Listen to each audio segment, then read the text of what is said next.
नमस्कार आदाब सत श्री अकाल हमदर्द टीवी देखने वाले सारे दर्शकों का बहुत बहुत स्वागत है प्रोग्राम न्यूज़ एंड व्यूज़ में। मैं हां तरनजीत कौर घुमन हासरां च लैके तुहाडा अपना प्रोग्राम जिहदे विच अज कुछ खास खबरां उत्ते करांगे आपां विचार वटांदरा, कुछ लेटेस्ट अपडेशनस तो तुहानूं रूबरू करवावांगे ते नाल दी नाल जेकर तुहाडे कोल कोई अजिही खबर है या फिर कोई अजिहा तुहाडे कोल जानकारी है जो तुसीं साडे दर्शकां दे नाल साझी करना चाहुंदे हो, सानूं अज दे लाइव प्रोग्राम विच तुसीं कॉल कर सकदे हो हेठ लिखे नंबर्स दे उत्ते। प्रोग्राम दे विच हमेशा की तरह सब तो पहला जोड़ लैने दी शुरुआत विच मेरे सहयोगी मरगिंद नाची नूं बहुत बहुत स्वागत है सर तुहाडा। तरन मेरे वालों ਤੁਹਾਨੂੰ ਸਾਰੇ ਦਰਸ਼ਕਾਂ ਨੂੰ ਸਤਿਕਾਰ ਭਰੀ ਸਤਿ ਸ਼੍ਰੀ ਅਕਾਲ, ਆਦਾਬ, ਨਮਸਕਾਰ ਜੀ। ਉਹ ਹੋਰ ਸਨ ਮੇਰੇ ਗੁਰੂ, ਉਹ ਹੋਰ ਸਨ ਜਿਨ੍ਹਾਂ ਨੇ ਬਦਾਵਾ ਲਿਖਿਆ ਸੀ, ਜਿਨ੍ਹਾਂ ਨੂੰ ਤੂੰ ਮਾਫ ਕਰ ਦਿੱਤਾ ਸੀ ਤੇ ਉਹ ਸਾਰੇ ਦੇ ਸਾਰੇ ਤੇਰੇ ਲਈ ਕੁਰਬਾਨ ਹੋ ਗਏ ਸਨ। ਹੁਣ ਉਹ ਹਨ ਜਿਨ੍ਹਾਂ ਨੇ ਬਦਾਵਾ ਨਹੀਂ ਲਿਖਿਆ ਤੇ ਤੈਨੂੰ ਕੁਰਬਾਨ ਕਰ ਚੁੱਕੇ ਹਨ। ਇਹ ਬਦਾਵਾ ਨਹੀਂ ਲਿਖਦੇ ਸਗੋਂ ਦਾਵਾ ਲਿਖਦੇ ਨੇ ਤੇ ਅਰਦਾਸ ਕਰਦੇ ਹਨ ਯੁਗੋ ਯੁਗ ਉੱਚੀਆਂ ਮਮਤੀਆਂ ਲਈ ਮੇਰੇ ਗੁਰੂ ਉਹ ਹੋਰ ਸਨ। बहुत ही खूबसूरत अज की इस वक्त की जो लेटेस्ट सिचुएशन है ना, मैं खास तौर पर सिखां की गल करा, सिख पंथ की गल करा। सिखां दे 11वें गुरु असीं कहने गुरु ग्रंथ साहब जी जिस तरीके नाल स्वरूप इस वक्त नहीं उन्हों का कुछ पता लग पा रहा, मिसिंग स्वरूप ने। सो बड़ी सोहनी सिचुएशन नाल ढुकवीं तुसीं अज ਜਿਹੜੇ शब्द बोले ने। ਸਤਿੰਦਰ ਨੂਰ ਹੁਣਾਂ ਦੀਆਂ ਲਾਈਨਾਂ ਨੇ ਜੀ ਮੈਨੂੰ ਚੰਗੀਆਂ ਲੱਗੀਆਂ, ਜਿਵੇਂ ਤੁਸੀਂ ਗੱਲ ਕੀਤੀ ਆ। ਅੱਜ ਦੇ ਸਮੇਂ ਅਸੀਂ ਜੀ ਲਾਈਨਸ ਪਹਿਲਾਂ ਡਿਸਕਸ ਨਹੀਂ ਕਰਦੇ, ਤੁਹਾਨੂੰ ਦੱਸਦਾ। ਮੈਨੂੰ ਟੁਕਵੀਆਂ ਲੱਗੀਆਂ ਕਿ ਜੋ ਕੁਝ ਹੋ ਰਿਹਾ ਹੈ, ਆਪਾਂ ਬਹੁਤੀਆਂ ਪੰਜਾਬ ਦੀਆਂ ਖਬਰਾਂ ਡਿਸਕਸ਼ਨ 'ਚ ਨਹੀਂ ਲੈ ਕੇ ਆਉਂਦੇ, ਪਰ ਜੋ ਹੋ ਰਿਹਾ ਇਹ ਉਹਦੇ ਉੱਤੇ ਬਹੁਤ ਮੇਰੇ ਖਿਆਲ ਸਹੀ ਟੁਕਵੀ ਹੈ, ਨਜ਼ਮ ਹੈ। ਬਿਲਕੁਲ ਜੀ, ਦਸਤਾਰਾਂ ਦੀ ਰਾਖੀ ਦੀ ਗੱਲ ਹੁੰਦੀ ਹੈ ਤੇ ਅਸੀਂ ਦੇਖ ਰਹੇ ਹਾਂ ਕਿ ਹੁਣ ਪੰਜਾਬ ਦੇ ਵਿੱਚ ਹੀ ਦਸਤਾਰਾਂ ਰੋਲਣੀਆਂ ਸ਼ੁਰੂ ਹੋ ਗਈਆਂ ਨੇ। ਹਾਲਤਮੰਦੀ ਹੈ ਜੀ। ਔਰ ਜਿਹੜਾ ਨਾ ਜੋ ਕੁਝ ਹੋ ਰਿਹਾ ਹੈ ਇਹ ਬਹੁਤ ਮੰਦਭਾਗਾ ਹੋ ਰਿਹਾ ਹੈ। ਪਤਾ ਨਹੀਂ ਕਿਹੜੇ ਪਾਸੇ ਨੂੰ ਸਿਆਸਤ ਜਾ ਰਹੀ ਹੈ। ਸਿਆਸਤ ਦੇ ਆਪਦੇ ਆਪ ਨੂੰ ਪ੍ਰਫੁੱਲਤ ਕਰਨ ਵਾਸਤੇ ਅਸੀਂ ਕੌਮ ਧਰਮ ਜੋ ਕੁਝ ਵੀ ਹੈ ਉਹਨੂੰ ਦਾਅ ਤੇ ਲਾ ਦਿੱਤਾ ਹੈ। ਬਿਲਕੁਲ ਜੀ, ਹਾਲਾਂਕਿ ਦੇਸ਼ ਦੀਆਂ ਖਬਰਾਂ ਜਿਹੜੀਆਂ ਨੇ ਤੁਸੀਂ ਪੰਜਾਬ ਦੇ ਮੁੱਦੇ ਹੈਲੋ ਪੰਜਾਬ ਵਿੱਚ ਸੁਣ ਸਕਦੇ ਹੋ, ਦੇਸ਼ ਦੇ ਮੁੱਦੇ ਜਿਹੜੇ ਆ ਉਹ ਸੁਣ ਲੈ ਸਰਕਾਰੇ ਸੁਣ ਸਕਦੇ ਹੋ। ਸੋ ਸਾਡੀ ਕੋਸ਼ਿਸ਼ ਹੁੰਦੀ ਹੈ ਕਿ ਅਸੀਂ ਵਿਦੇਸ਼ਾਂ ਦੇ ਜੋ ਟੌਪਿਕਸ ਨੇ ਉਹ ਲੈ ਕੇ ਆਈਏ, ਲੇਟੈਸਟ ਅਪਡੇਸ਼ਨਸ ਲੈ ਕੇ ਆਈਏ। ਸਰ, ਜੋ ਇਸ ਵਕਤ ਦੀ ਸਭ ਤੋਂ ਪਹਿਲੀ ਅਪਡੇਸ਼ਨ ਸਾਡੇ ਦਰਸ਼ਕਾਂ ਲਈ ਅਸੀਂ ਲੈ ਕੇ ਆ ਰਹੇ ਹਾਂ, ਜੋ ਇਸ ਵਕਤ ਇਸ ਉਮੀਦ ਵਿੱਚ ਸਨ ਕਿ ਸ਼ਾਇਦ ਜਿਵੇਂ ਕਰੋਨਾ ਵਾਇਰਸ ਦੇ ਮਾਮਲੇ ਥੋੜੇ ਘਟੇ ਨੇ ਤਾਂ ਸ਼ਾਇਦ ਅਮਰੀਕਾ ਤੇ US ਦਾ ਬਾਰਡਰ ਓਪਨ ਹੋ ਜਾਏਗਾ, ਪਰ ਤੁਹਾਨੂੰ ਦੱਸ ਦਈਏ ਕਿ ਜਿਵੇਂ ਕੈਨੇਡਾ ਦੇ ਵਿੱਚ ਮਾਮਲੇ ਇੱਕ ਵਾਰ ਫਿਰ ਤੋਂ ਵਧਣੇ ਸ਼ੁਰੂ ਹੋ ਗਏ ਨੇ। ਮਈ ਤੋਂ ਬਾਅਦ ਹੁਣ ਪਿਛਲਾ ਹਫਤਾ ਜਿਹੜਾ ਰਿਹਾ ਸਭ ਤੋਂ ਵੱਧ ਕੇਸਿਸ ਇਸ ਵਾਰ ਸਾਹਮਣੇ ਆਏ ਨੇ ਮਈ ਤੋਂ ਬਾਅਦ ਹੁਣ ਤੱਕ ਦੇ। ਤੁਹਾਨੂੰ ਦੱਸ ਦਈਏ ਕਿ ਜੋ ਇਸ ਵਕਤ ਨਵੀਂ ਤਾਜ਼ਾ ਅਪਡੇਸ਼ਨ ਸਾਹਮਣੇ ਆ ਰਹੀ ਹੈ, ਕੈਨੇਡਾ US ਬਾਰਡਰ ਨਵੰਬਰ ਤੱਕ ਲਈ ਬੰਦ ਕਰਨ ਦੇ ਜਿਹੜੇ ਸੁਝਾਅ ਪੇਸ਼ ਕੀਤੇ ਗਏ ਨੇ। ਸਰ, ਨਵੰਬਰ ਤੱਕ ਬੰਦ ਹੋ ਗਿਆ ਜਾਂ ਅਜੇ ਸੁਝਾਅ ਪੇਸ਼ ਕੀਤਾ ਗਿਆ? ਨਹੀਂ ਤਰਨ, ਬੰਦ ਹੋ ਗਿਆ। 21 ਤਾਰੀਖ ਤੱਕ ਸੀਗਾ ਜਿਹੜਾ ਹੁਣ ਤੱਕ ਦਾ ਸੀਗਾ, 21 ਸਤੰਬਰ ਨੂੰ ਰਿਨਿਊ ਹੋਣਾ ਸੀਗਾ। ਸੋ ਉਹਦੀ ਆਲਰੇਡੀ ਰਿਨਿਊਅਲ ਹੋ ਗਈ ਜੇ। ਪਰ ਸੋਚਣ ਵਾਲੀ ਗੱਲ ਇਹ ਹੈ ਤਰਨ, ਅੱਗੇ ਜਿੰਨੀ ਵਾਰੀ 6ਵੀਂ ਵਾਰੀ ਹੈ ਮੇਰੇ ਖਿਆਲ, ਜਿੰਨੀ ਵਾਰੀ ਅੱਗੇ ਰਿਨਿਊਅਲ ਆਈ ਹੈ ਤਕਰੀਬਨ ਮਹੀਨੇ ਦੀ ਆਈ ਹੈ, ਇਸ ਤੋਂ ਵੱਧ ਨਹੀਂ ਆਈ ਤੇ ਹੁਣ ਵੱਧ ਹੈ। ਕਾਰਨ ਦੇਖੋ ਸਪਸ਼ਟ ਹੀ ਹੈ ਕਿ ਜਿਹੜੇ ਹਿਸਾਬ 'ਚ ਸਾਡੇ ਕੇਸਿਸ ਵੱਧ ਗਏ ਨੇ ਔਰ ਜਿਹੜੇ ਹਿਸਾਬ ਦੇ ਵਿੱਚ US ਦੇ ਵਿੱਚ ਕੰਟਰੋਲ ਨਹੀਂ ਹੈਗਾ। ਔਰ ਇਹ US ਕਿਉਂਕਿ ਸਾਡੀ ਸਾਂਝੀ ਕੋਲੈਬੋਰੇਸ਼ਨ ਦੇ ਨਾਲ ਇਹ ਫੈਸਲਾ ਕੀਤਾ ਜਾਂਦਾ, ਇਕੱਲਾ ਅਸੀਂ ਨਹੀਂ ਕਰਦੇ, US ਵੀ ਇਸ ਗੱਲ 'ਚ ਰਾਜ਼ੀ ਹੁੰਦਾ। ਸੋ ਜਿਹੜੀ US ਦੀ ਟਾਪ ਐਡਮਿਨਿਸਟ੍ਰੇਸ਼ਨ ਤੋਂ ਥੱਲੇ ਦੇ ਜਿਹੜੇ ਲੋਕ ਨੇ ਇਹਨਾਂ ਚੀਜ਼ਾਂ ਨੂੰ ਹੈਂਡਲ ਕਰ ਰਹੇ ਨੇ, ਉਹਨਾਂ ਨੂੰ ਇਸ ਗੱਲ ਦਾ ਜ਼ਰੂਰ ਪਤਾ ਹੈ ਕਿ ਜਿਹੜੀ ਹਾਲਤ ਹੈ ਉੱਥੇ ਬਹੁਤੀ ਚੰਗੀ ਨਹੀਂ, ਸੁਧਰ ਨਹੀਂ ਰਹੀ। ਇਸ ਕਰਕੇ ਉਹ ਇਸ ਗੱਲ ਨੂੰ ਰਾਜ਼ੀ ਹੋਏ ਨੇ ਕਿ ਨਵੰਬਰ ਤੱਕ, ਔਰ ਮੇਰੇ ਖਿਆਲ ਨਵੰਬਰ ਦੀ ਇਲੈਕਸ਼ਨ ਤੋਂ ਬਾਅਦ ਤੱਕ ਬੰਦ ਹੈ ਜੀ। 3 ਨੂੰ ਇਲੈਕਸ਼ਨ ਹੈ ਤੇ 5 ਨਵੰਬਰ ਤੱਕ ਇਹ ਬੰਦ ਕਰ ਦਿੱਤਾ ਗਿਆ ਜੀ। ਜੀ ਬਿਲਕੁਲ। ਤੇ ਸਰ, ਨਾਨ ਅਸੈਂਸ਼ੀਅਲ ਟਰੈਵਲਸ ਲਈ ਖਾਸ ਤੌਰ ਤੇ ਇਹ ਬੰਦ ਕੀਤਾ ਗਿਆ ਤੇ ਕਿੰਨਾ ਨੂੰ ਆਉਣ ਦੀ ਇਜਾਜ਼ਤ ਅਜੇ ਵੀ ਹੈਗੀ ਹੈ? ਬਿਲਕੁਲ, ਜਿਨ੍ਹਾਂ ਨੂੰ ਕੋਈ ਜ਼ਰੂਰੀ ਜਿਹੜੇ ਇੱਥੇ ਕੰਮਕਾਰ ਕਰਦੇ ਨੇ ਉਹ ਆ ਸਕਦੇ ਨੇ। ਜਿਹੜਾ ਟਰੈਵਲ ਕਰ ਰਹੇ ਨੇ, ਟਰੱਕਿੰਗ ਇੰਡਸਟਰੀ ਹੈ, ਜਿਹੜੀਆਂ ਗੁੱਡਸ ਐਂਡ ਸਰਵਿਸਿਜ਼ ਹੈਗੀਆਂ ਨੇ ਉਹ ਆ ਸਕਦੇ ਨੇ। ਤੇ ਦੂਸਰੇ ਨੇ ਜਿਹਨੇ ਵੀ ਕਿਸੇ ਨੂੰ ਅਲਾਉ ਕੀਤਾ ਜਾਂਦਾ ਖਾਸ ਸਪੈਸ਼ਲ ਜਿਹਨੂੰ ਪਰਮਿਸ਼ਨ ਮਿਲਦੀ ਹੈਗੀ ਆ, ਉਹਨਾਂ ਨੂੰ ਆ ਕੇ ਕੁਆਰੰਟੀਨ ਜ਼ਰੂਰ ਕਰਨਾ ਪਵੇਗਾ। US ਜਿਹੜਾ ਵੀ ਕੋਈ ਆਉਣ ਬਾਰੇ ਸੋਚ ਰਿਹਾ ਬਾਈ ਏਅਰ ਤੁਸੀਂ ਆ ਸਕਦੇ ਹੋ। ਜਿਹੜਾ ਬਾਈ ਕਾਰ ਆ ਬਾਰਡਰ ਕ੍ਰਾਸ ਕਰਨਾ ਇੰਨਾ ਸੌਖਾ ਨਹੀਂ ਹੈਗਾ, ਪਰ ਤੁਹਾਨੂੰ ਇੱਥੇ ਆ ਕੇ 14 ਦਿਨਾਂ ਵਾਸਤੇ ਕੁਆਰੰਟੀਨ ਹੋਣਾ ਪਵੇਗਾ ਜੀ। ਅਜੇ ਤੱਕ ਵੀ ਸਾਡਾ ਇਹ ਕਾਨੂੰਨ ਲਾਗੂ ਹੈਗਾ ਜੀ। ਬਿਲਕੁਲ ਜੀ, ਟ੍ਰੇਡ ਐਂਡ ਕਮਰਸ ਲਈ ਤਾਂ ਓਪਨ ਹੈਗਾ ਹੀ ਹੈ, ਯਾਨੀ ਕਿ ਵਪਾਰ ਲਈ ਤਾਂ ਓਪਨ ਹੈਗਾ, ਬਲਕਿ ਨਾਲ ਹੀ ਜਿਨ੍ਹਾਂ ਦੇ ਫਸਟ ਫੈਮਿਲੀ ਮੈਂਬਰ ਜਿਹੜੇ ਕੈਨੇਡਾ ਜਾਂ US ਵਿੱਚ ਰਹਿੰਦੇ ਨੇ ਉਹ ਵੀ ਕੁਝ ਖਾਸ ਸ਼ਰਤਾਂ ਦੇ ਨਾਲ ਜਿਹੜਾ ਟਰੈਵਲ ਕਰ ਸਕਦੇ ਨੇ। ਸਰ, ਇਸ ਦੇ ਨਾਲ ਹੀ ਅਗਲੀ ਖਬਰ ਵੱਲ ਰੁਖ ਕਰੀਏ। ਇੱਕ ਦਰਸ਼ਕ ਸਾਨੂੰ ਜ਼ਰੂਰ ਕਮੈਂਟ ਕਰ ਰਹੇ ਨੇ ਕਿ ਵਿਜ਼ਿਟ ਵੀਜ਼ਾ ਕਦੋਂ ਤੋਂ ਓਪਨ ਹੋਣ ਜਾ ਰਹੇ ਨੇ, ਕੀ ਉਹ ਸ਼ੁਰੂ ਹੋ ਚੁੱਕਿਆ ਵਿਜ਼ਿਟਰ ਵੀਜ਼ਾ ਕੈਨੇਡਾ ਦੇ ਵਿੱਚ? ਸਰ, ਇਹਦੇ ਬਾਰੇ ਜਾਣਕਾਰੀ ਦੇਣਾ ਚਾਹੋਗੇ ਤੁਸੀਂ? ਤੁਸੀਂ ਮੇਰੇ ਖਿਆਲ ਜਿਹੜਾ ਇਮੀਗ੍ਰੇਸ਼ਨ ਦਾ ਪ੍ਰੋਗਰਾਮ ਕਰਦੇ ਹੋ ਤੁਹਾਡੇ ਕੋਲ ਬੈਟਰ ਨੌਲੇਜ ਹੈ, ਤੁਸੀਂ ਜੇ ਇਸ ਨੂੰ ਹੈਂਡਲ ਕਰਨਾ ਚਾਹੋ ਤਾਂ। ਸਰ ਵਿਜ਼ਟਰ ਵੀਜ਼ਾ ਦੀ ਅਜੇ ਤੱਕ ਕੋਈ ਅਪਡੇਸ਼ਨ ਨਹੀਂ ਆਈ ਹੈਗੀ। ਅਜੇ ਫਿਲਹਾਲ ਬਾਰਡਰ ਬੰਦ ਨੇ ਕਿਸੇ ਵੀ ਪ੍ਰਕਾਰ ਦੇ ਵਿਜ਼ਟਰ ਵੀਜ਼ਾ ਦੇ ਲਈ, ਟੂਰਿਸਟ ਵੀਜ਼ਾ ਦੇ ਲਈ। ਸਿਰਫ ਅਜੇ ਤੱਕ ਤਾਂ ਇਨਫੈਕਟ ਕਿ ਇੰਟਰਨੈਸ਼ਨਲ ਸਟੂਡੈਂਟਸ ਲਈ ਵੀ ਪ੍ਰੋਪਰ ਬਾਰਡਰ ਨਹੀਂ ਖੋਲੇ ਗਏ, ਸਿਰਫ ਕੁਝ ਖਾਸ ਹਦਾਇਤਾਂ ਵਾਲੇ ਹੀ ਇੱਥੇ ਪਹੁੰਚ ਸਕਦੇ ਨੇ। ਸੋ ਵਿਜ਼ਟਰ ਵੀਜ਼ਾ ਲਈ ਅਜੇ ਜੀ ਬਿਲਕੁਲ ਵੀ ਬਾਰਡਰ ਖੋਲੇ ਨਹੀਂ ਹੈਗੇ। ਮੇਰੇ ਖਿਆਲ ਜਿਹੜੀ ਇਹ ਗੱਲ ਕਰ ਰਹੇ ਨੇ ਇੰਡੀਆ ਤੋਂ ਵਿਜ਼ਟਰ ਵੀਜ਼ੇ ਦੀ ਸ਼ਾਇਦ ਗੱਲ ਕਰ ਰਹੇ ਨੇ ਜੀ, ਕਿਉਂਕਿ ਜੇ ਤਾਂ ਜਿੰਨੇ ਸਾਡੇ ਉੱਥੇ ਆਫਿਸਿਸ ਹੈਗੇ ਨੇ ਕੈਨੇਡੀਅਨ ਇਮੀਗ੍ਰੇਸ਼ਨ ਵਾਲੇ, ਉਹ ਕਿਸੇ ਚੀਜ਼ ਨੂੰ ਹੈਂਡਲ ਹੀ ਨਹੀਂ ਕਰ ਰਹੇ। ਪਹਿਲਾਂ ਤਾਂ ਥੋੜੀ ਦੇਰ ਵਾਸਤੇ ਬੰਦ ਹੋ ਗਿਆ ਸੀਗਾ, ਹੁਣ ਦੁਬਾਰੇ ਖੁੱਲ ਗਏ ਨੇ ਜੀ ਵਿਜ਼ਟਰਸ ਵਾਸਤੇ। ਜਿਹਨੂੰ ਪਹਿਲਾਂ ਵੀ ਵੀਜ਼ਾ ਮਿਲਿਆ ਹੋਇਆ ਉਹਨਾਂ ਨੂੰ ਵੀ ਰੀਕਨਫਰਮ ਕਰਨਾ ਪਵੇਗਾ ਜੇ ਤੁਸੀਂ ਆਉਣਾ ਚਾਹੁੰਦੇ ਹੋ। ਕਿ ਇਹਨੇ ਹੁਣ 6 ਮਹੀਨੇ ਪਹਿਲਾਂ ਸਾਲ ਮਹੀਨਾ ਵੀਜ਼ਾ ਵਿਜ਼ਟਰ ਵੀਜ਼ਾ ਮਿਲਿਆ ਹੈ ਜੀ। ਔਰ ਸਾਡੀ ਤੁਹਾਨੂੰ ਇਹ ਸਲਾਹ ਹੈ ਜੀ, ਯੂ ਮਸਟ ਚੈੱਕ ਵਿਦ ਜਿਹੜੀ ਕੈਨੇਡੀਅਨ ਐਮਬੈਸੀ ਹੈਗੀ ਆ ਜਾਂ ਉੱਥੋਂ ਜਿਹੜੇ ਆਫਿਸਿਸ ਹੈਗੇ ਨੇ, ਚੈੱਕ ਕਰਕੇ ਤੁਸੀਂ ਫੇਰ ਆਵੋ, ਅਦਰਵਾਈਜ਼ ਹੋ ਸਕਦਾ ਤੁਹਾਨੂੰ 에ਅਰਪੋਰਟ ਦੇ ਉੱਤੇ ਹੀ ਰੋਕਤਾ ਜਾਵੇ। ਬਿਲਕੁਲ ਜੀ ਸਰ, ਅਗਲੀ ਵੀ ਕੁਝ ਅਪਡੇਸ਼ਨ ਨਾਲ ਦੀ ਨਾਲ ਦੇ ਦਈਏ। IRCC ਵੱਲੋਂ ਜੋ ਨਵੀਂ ਅਪਡੇਸ਼ਨ ਸਾਹਮਣੇ ਆਈ ਹੈ ਜੀ, ਬਾਇਓਮੈਟ੍ਰਿਕਸ ਨੂੰ ਲੈ ਕੇ ਲਗਾਤਾਰ ਸਵਾਲ ਸੀ ਦਰਸ਼ਕਾਂ ਦੇ ਕਿ ਬਾਇਓਮੈਟ੍ਰਿਕਸ ਕੈਨੇਡਾ ਵਿੱਚ ਕਦੋਂ ਓਪਨ ਹੋਣ ਜਾ ਰਹੇ ਨੇ। ਤੁਹਾਨੂੰ ਦੱਸ ਦਈਏ ਕਿ ਓਪਨ ਹੋ ਗਏ ਨੇ, ਪਰ ਕੁਝ ਖਾਸ ਹਦਾਇਤਾਂ ਨਾਲ ਓਪਨ ਹੋਏ ਨੇ। ਉਹਦੇ ਚ ਇਉਂ ਹੈ, ਓਪਨ ਹੋ ਗਏ ਨੇ ਜੀ, ਅੱਜ ਹੀ ਇਹ ਖਬਰ ਆਈ ਹੈ ਜੀ, ਪਰ ਤੁਸੀਂ ਉਹਨਾਂ ਨੂੰ ਕਾਲ ਨਹੀਂ ਜੀ ਕਰਨਾ, ਉਹ ਤੁਹਾਨੂੰ ਕਾਲ ਕਰਨਗੇ। ਤੁਸੀਂ ਉਹਨਾਂ ਦੀ ਕਾਲ ਉਡੀਕੋ, ਜਦੋਂ ਤੁਹਾਨੂੰ ਉਹਨਾਂ ਦੀ ਕਾਲ ਆਏਗੀ ਤਾਂ ਤੁਹਾਡੇ ਨਾਲ ਉਹ ਅਪਾਇੰਟਮੈਂਟ ਬਣਾਉਣਗੇ। ਤੁਸੀਂ ਉਹਨਾਂ ਨੂੰ ਫੋਨ ਕਰਕੇ ਬਿਲਕੁਲ ਵੀ ਕੋਈ ਅਪਾਇੰਟਮੈਂਟ ਨਹੀਂ ਬਣਾਉਣੀ, ਕਿ ਤੁਹਾਨੂੰ ਇਸ ਗੱਲ ਦਾ ਕੋਈ ਵੀ ਉਹਨਾਂ ਨੇ ਜਵਾਬ ਨਹੀਂ ਦੇਣਾ। ਸੋ ਸ਼ੁਰੂ ਹੋ ਗਿਆ ਪ੍ਰੋਸੈਸ, ਲੰਬਾ ਜੀ, ਬਹੁਤ ਬੈਕਲੌਗ ਹੈਗਾ। So nothing you can do about it, just wait and wait. ਬਿਲਕੁਲ ਜੀ, ਤੇ ਦੱਸ ਵੀ ਦਈਏ ਕਿੰਨਾਂ ਲਈ ਓਪਨ ਹੋਇਆ। ਸਿਰਫ ਅਤੇ ਸਿਰਫ ਜਿਨ੍ਹਾਂ ਨੇ ਇਸ ਵਕਤ PR ਦੀਆਂ ਐਪਲੀਕੇਸ਼ਨਸ ਲਗਾਈਆਂ ਹੋਈਆਂ ਨੇ। ਅਸੀਂ ਦੇਖ ਰਹੇ ਹਾਂ ਕਿ ਮਾਰਚ ਤੋਂ ਬਾਇਓਮੈਟ੍ਰਿਕਸ ਬੰਦ ਹੋ ਗਏ ਸੀ ਤੇ ਮਾਰਚ ਤੋਂ ਬਾਅਦ ਤੋਂ ਲੈ ਕੇ ਹੁਣ ਤੱਕ ਕਾਫੀ ਬੈਕਲੌਗ ਐਪਲੀਕੇਸ਼ਨਸ ਦਾ ਹੋਇਆ। ਸੋ ਖੁਦ ਤੁਹਾਨੂੰ ਬਾਇਓਮੈਟ੍ਰਿਕਸ ਲਈ ਪਹਿਲਾਂ ਕਾਲ ਆਏਗੀ, ਤੁਹਾਨੂੰ ਪੁੱਛਿਆ ਜਾਏਗਾ ਕਿ ਕਿਹੜਾ ਸਮਾਂ ਤੁਹਾਨੂੰ ਢੁਕਵਾਂ ਲੱਗ ਰਿਹਾ, ਤੁਸੀਂ ਅਪਾਇੰਟਮੈਂਟ ਬੁੱਕ ਕਰਵਾਓਗੇ। ਸਿਰਫ PR ਦੀਆਂ ਐਪਲੀਕੇਸ਼ਨਸ ਜਿਨ੍ਹਾਂ ਨੇ ਲਗਾਈਆਂ ਹੋਈਆਂ, ਪਰਮਾਨੈਂਟ ਰੈਜ਼ੀਡੈਂਸੀਆਂ, ਉਹਨਾਂ ਲਈ ਅਜੇ ਫਿਲਹਾਲ ਬਾਇਓਮੈਟ੍ਰਿਕਸ ਓਪਨ ਹੋਏ ਨੇ, ਹੋਰ ਕਿਸੇ ਲਈ ਨਹੀਂ ਹੋਏ। ਸੋ ਤੁਸੀਂ ਬਾਰ-ਬਾਰ ਉਹਨਾਂ ਨੂੰ ਕਾਲ ਕਰਕੇ ਵੀ ਨਾ ਪੁੱਛੋ ਕਿ ਮੇਰਾ ਨੰਬਰ ਨਹੀਂ ਆਇਆ, ਜਾਂ ਤੁਸੀਂ ਉਹਨਾਂ ਨੂੰ ਕਾਲ ਕਰਕੇ ਨਾ ਪੁੱਛੋ ਕਿ ਕਦੋਂ ਤੱਕ ਆ ਰਹੇ ਨੇ, ਕਿਉਂਕਿ ਇਸ ਦਾ ਛੇਤੀ ਤੁਹਾਨੂੰ ਕਿਤੇ ਰਿਪਲਾਈ ਨਹੀਂ ਮਿਲੇਗਾ, ਕਿਸੇ ਮੇਲ ਦਾ ਜਾਂ ਕਿਸੇ ਕਾਲਸ ਦਾ ਰਿਪਲਾਈ ਅਜੇ ਨਹੀਂ ਮਿਲੇਗਾ। ਸੋ ਤੁਹਾਨੂੰ ਦੱਸ ਦਈਏ ਕਿ ਬਾਇਓਮੈਟ੍ਰਿਕਸ ਓਪਨ ਹੋ ਗਏ ਨੇ ਸਿਰਫ PR ਐਪਲੀਕੇਸ਼ਨਸ ਵਾਲਿਆਂ ਦੇ ਲਈ। ਤੇ ਸਰ ਅਗਲੀ ਖਬਰ ਵੱਲ ਦੀ ਵਧਦੇ ਆ। ਇਸ ਵਕਤ ਦੀ ਜਿਹੜੀ ਖਬਰ ਇੱਕ ਹੋਰ ਸਾਹਮਣੇ ਆ ਰਹੀ ਹੈ ਉਹ ਇਹ ਹੈ ਕਿ ਮਿਸਟਰ ਟੂਲ ਨੂੰ ਲੈ ਕੇ ਸਿੱਖ ਅਤੇ ਮੁਸਲਿਮ ਭਾਈਚਾਰੇ ਦੇ ਲੋਕ ਕੋਈ ਬਹੁਤੇ ਇਸ ਵਕਤ ਖੁਸ਼ ਨਜ਼ਰ ਨਹੀਂ ਆ ਰਹੇ। ਬਿੱਲ 21 ਦੇ ਉੱਤੇ ਉਹਨਾਂ ਦੀ ਜੋ ਪ੍ਰਤੀਕਿਰਿਆ ਸਾਹਮਣੇ ਆਈ ਹੈ। ਜਿਹੜਾ ਬਿੱਲ 21 ਹੈ ਕੁਬੈਕ ਦੇ ਵਿੱਚ ਹੈ, ਜਿਹੜੀ ਕਿ ਕੁਬੈਕ ਦੀ ਆਪਦੀ ਆਈਡੈਂਟੀਟੀ ਨੂੰ ਸੇਵ ਕਰਨ ਵਾਸਤੇ ਹੈਗਾ। ਤੇ ਉਹਦੇ ਵਿੱਚ ਜਿਹੜੇ ਕੋਈ ਧਾਰਮਿਕ ਚਿੰਨ੍ਹ ਹੈਗੇ ਆ, ਜਿਹੜੇ ਉਹ ਪਾਉਂਦੇ ਹੈਗੇ ਆ, ਵਰਤਦੇ ਹੈਗੇ ਆ, ਉਹਨਾਂ ਨੂੰ ਸਰਕਾਰੀ ਨੌਕਰੀਆਂ ਤੋਂ ਵਾਂਝੇ ਰੱਖਿਆ ਜਾਣ ਵਾਲਾ ਬਿੱਲ ਹੈਗਾ ਜੀ। ਤੇ ਇਹਦੇ ਵਿੱਚ ਐਰਨ ਓਟੂਲ ਸਾਹਿਬ ਮਿਲ ਕੇ ਆਏ ਨੇ ਜੀ ਪ੍ਰੀਮੀਅਰ ਨੂੰ, ਲਗੌਲ ਨੂੰ ਜੀ।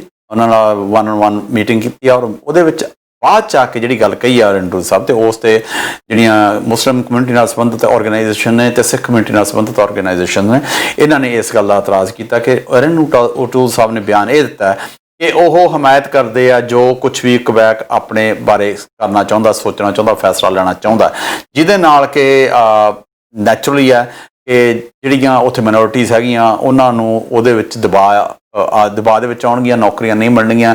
ਔਰ ਓਟੂਲ ਸਾਹਿਬ ਨੇ ਇੱਕ ਐਸੀ ਚੀਜ਼ ਨੂੰ ਇਹ ਸ਼ੁਰੂ ਕਰ ਦਿੱਤਾ ਕਿ ਇਹਨਾਂ ਨੂੰ ਹੋ ਸਕਦਾ ਬਾਕੀ ਥਾਵਾਂ ਦੇ ਉੱਤੇ ਕੰਜ਼ਰਵੇਟਿਵਸ ਨੂੰ ਇਸ ਦੀ ਕੋਈ ਕੀਮਤ ਜ਼ਿਆਦਾ ਚੁਕਾਉਣੀ ਪਏਗੀ ਜੀ, ਜੇ ਕਿਤੇ ਇਹ ਟੂਲ ਫੜ ਲੈਂਦਾ, ਹੋਰ ਗਰਮ ਹੋ ਜਾਂਦਾ।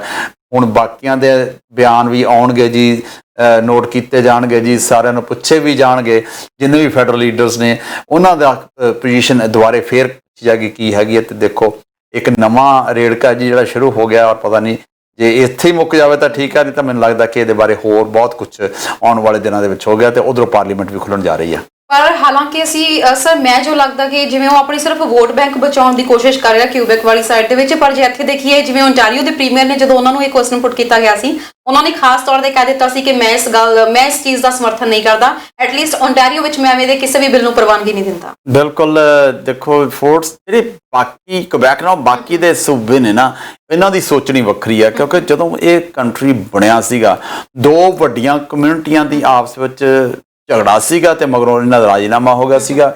ਸੋ ਇਸੇ ਕਰਕੇ French and English both are official languages. Quebec ਦੇ ਵਿੱਚ ਉਹ ਆਪਦੀ ਆਇਡੈਂਟੀਟੀ ਰੱਖਣੀ ਚਾਹੁੰਦੇ ਆ, ਆਪਣੀ ਵੱਖਰੀ ਹੋਂਦ ਰੱਖਣੀ ਚਾਹੁੰਦੇ ਹੈਗੇ ਆ, ਔਰ ਉਹ ਆਪਣੇ ਵੱਖਰੇ ਕਾਨੂੰਨ ਬਣਾਉਂਦੇ ਆ ਜੀ। ਔਰ ਉਹਨਾਂ ਨੂੰ ਇਸ ਗੱਲ ਦੀ ਬਹੁਤੀ ਪਰਵਾਹ ਨਹੀਂ ਹੈ ਕਿਉਂਕਿ ਉੱਥੇ ਮਾਈਨੋਰਿਟੀਜ਼ ਘੱਟ ਜਾਂਦੀਆਂ ਨੇ, ਘੱਟ ਜਾ ਕੇ ਸੈਟਲ ਹੁੰਦੀਆਂ ਨੇ। ਔਰ ਬਾਕੀ ਦੇ ਕੰਟਰੀ ਦੇ ਵਿੱਚ ਹੁਣ ਜੇ ਖਾਸ ਕਰਕੇ ਆਪਾਂ ontario ਦੀ ਗੱਲ ਕਰ ਲਈਏ, ਬਹੁਤ ਵੱਡਾ ਇੱਥੇ ਇਮੀਗ੍ਰੈਂਟ ਆ, ਖਾਸ ਕਰ ਜਿਹੜਾ ਟੋਰਾਂਟੋ ਸ਼ਹਿਰ ਹੈ ਇਹਦੇ ਚੋਂ 50% ਤੋਂ ਜ਼ਿਆਦਾ ਲੋਕ ਐਸੇ ਨੇ ਜਿਨ੍ਹਾਂ ਦਾ ਇੱਥੇ ਜਨਮ ਨਹੀਂ ਹੋਇਆ। ਸੋ ਉਹ ਬੜੀ ਵੱਡੀ ਨੰਬਰ ਹੈਗਾ। ਇਸ ਕਰਕੇ ਜਿਹੜੀ ਆ ਫੋਰਡ ਸਾਹਿਬ ਨੇ ਗੱਲ ਕਹੀ ਸੀ ਕਿ ਇਹ ਬਿੱਲ 21 ਦੀ ਅਜਿਹੀ ਕੋਈ ਚੀਜ਼ ਭੰਡਾਰੀ ਦੇ ਵਿੱਚ ਨਹੀਂ ਲੈ ਕੇ ਆਉਣਗੇ, ਕਿਉਂਕਿ ਇਹ ਬਹੁਤ ਵੱਡਾ ਇਸ ਗੱਲ ਦਾ ਰੋਜ਼ਾਨਾ ਭੁਗਤਣਾ ਪੈ ਸਕਦਾ ਜੇ ਕੋਈ ਇਹਨਾਂ ਸੂਬਿਆਂ ਦੇ ਵਿੱਚ ਅਜਿਹੀ ਗੱਲ ਕੀਤੀ ਜਾਂਦੀ ਹੈ। ਬਿਲਕੁਲ ਸਰ, ਆਪਾਂ ਨੂੰ ਦੋ ਦਰਸ਼ਕਾਂ ਨੇ ਇੱਕ ਇੰਪੋਰਟੈਂਟ ਸਾਨੂੰ ਮੈਸੇजेस ਕੀਤੇ, ਮੈਂ ਚਾਹਾਂਗੀ ਕਿ ਆਪਾਂ ਉਹਨਾਂ ਦਾ ਰਿਪਲਾਈ ਜ਼ਰੂਰ ਕਰ ਦਈਏ।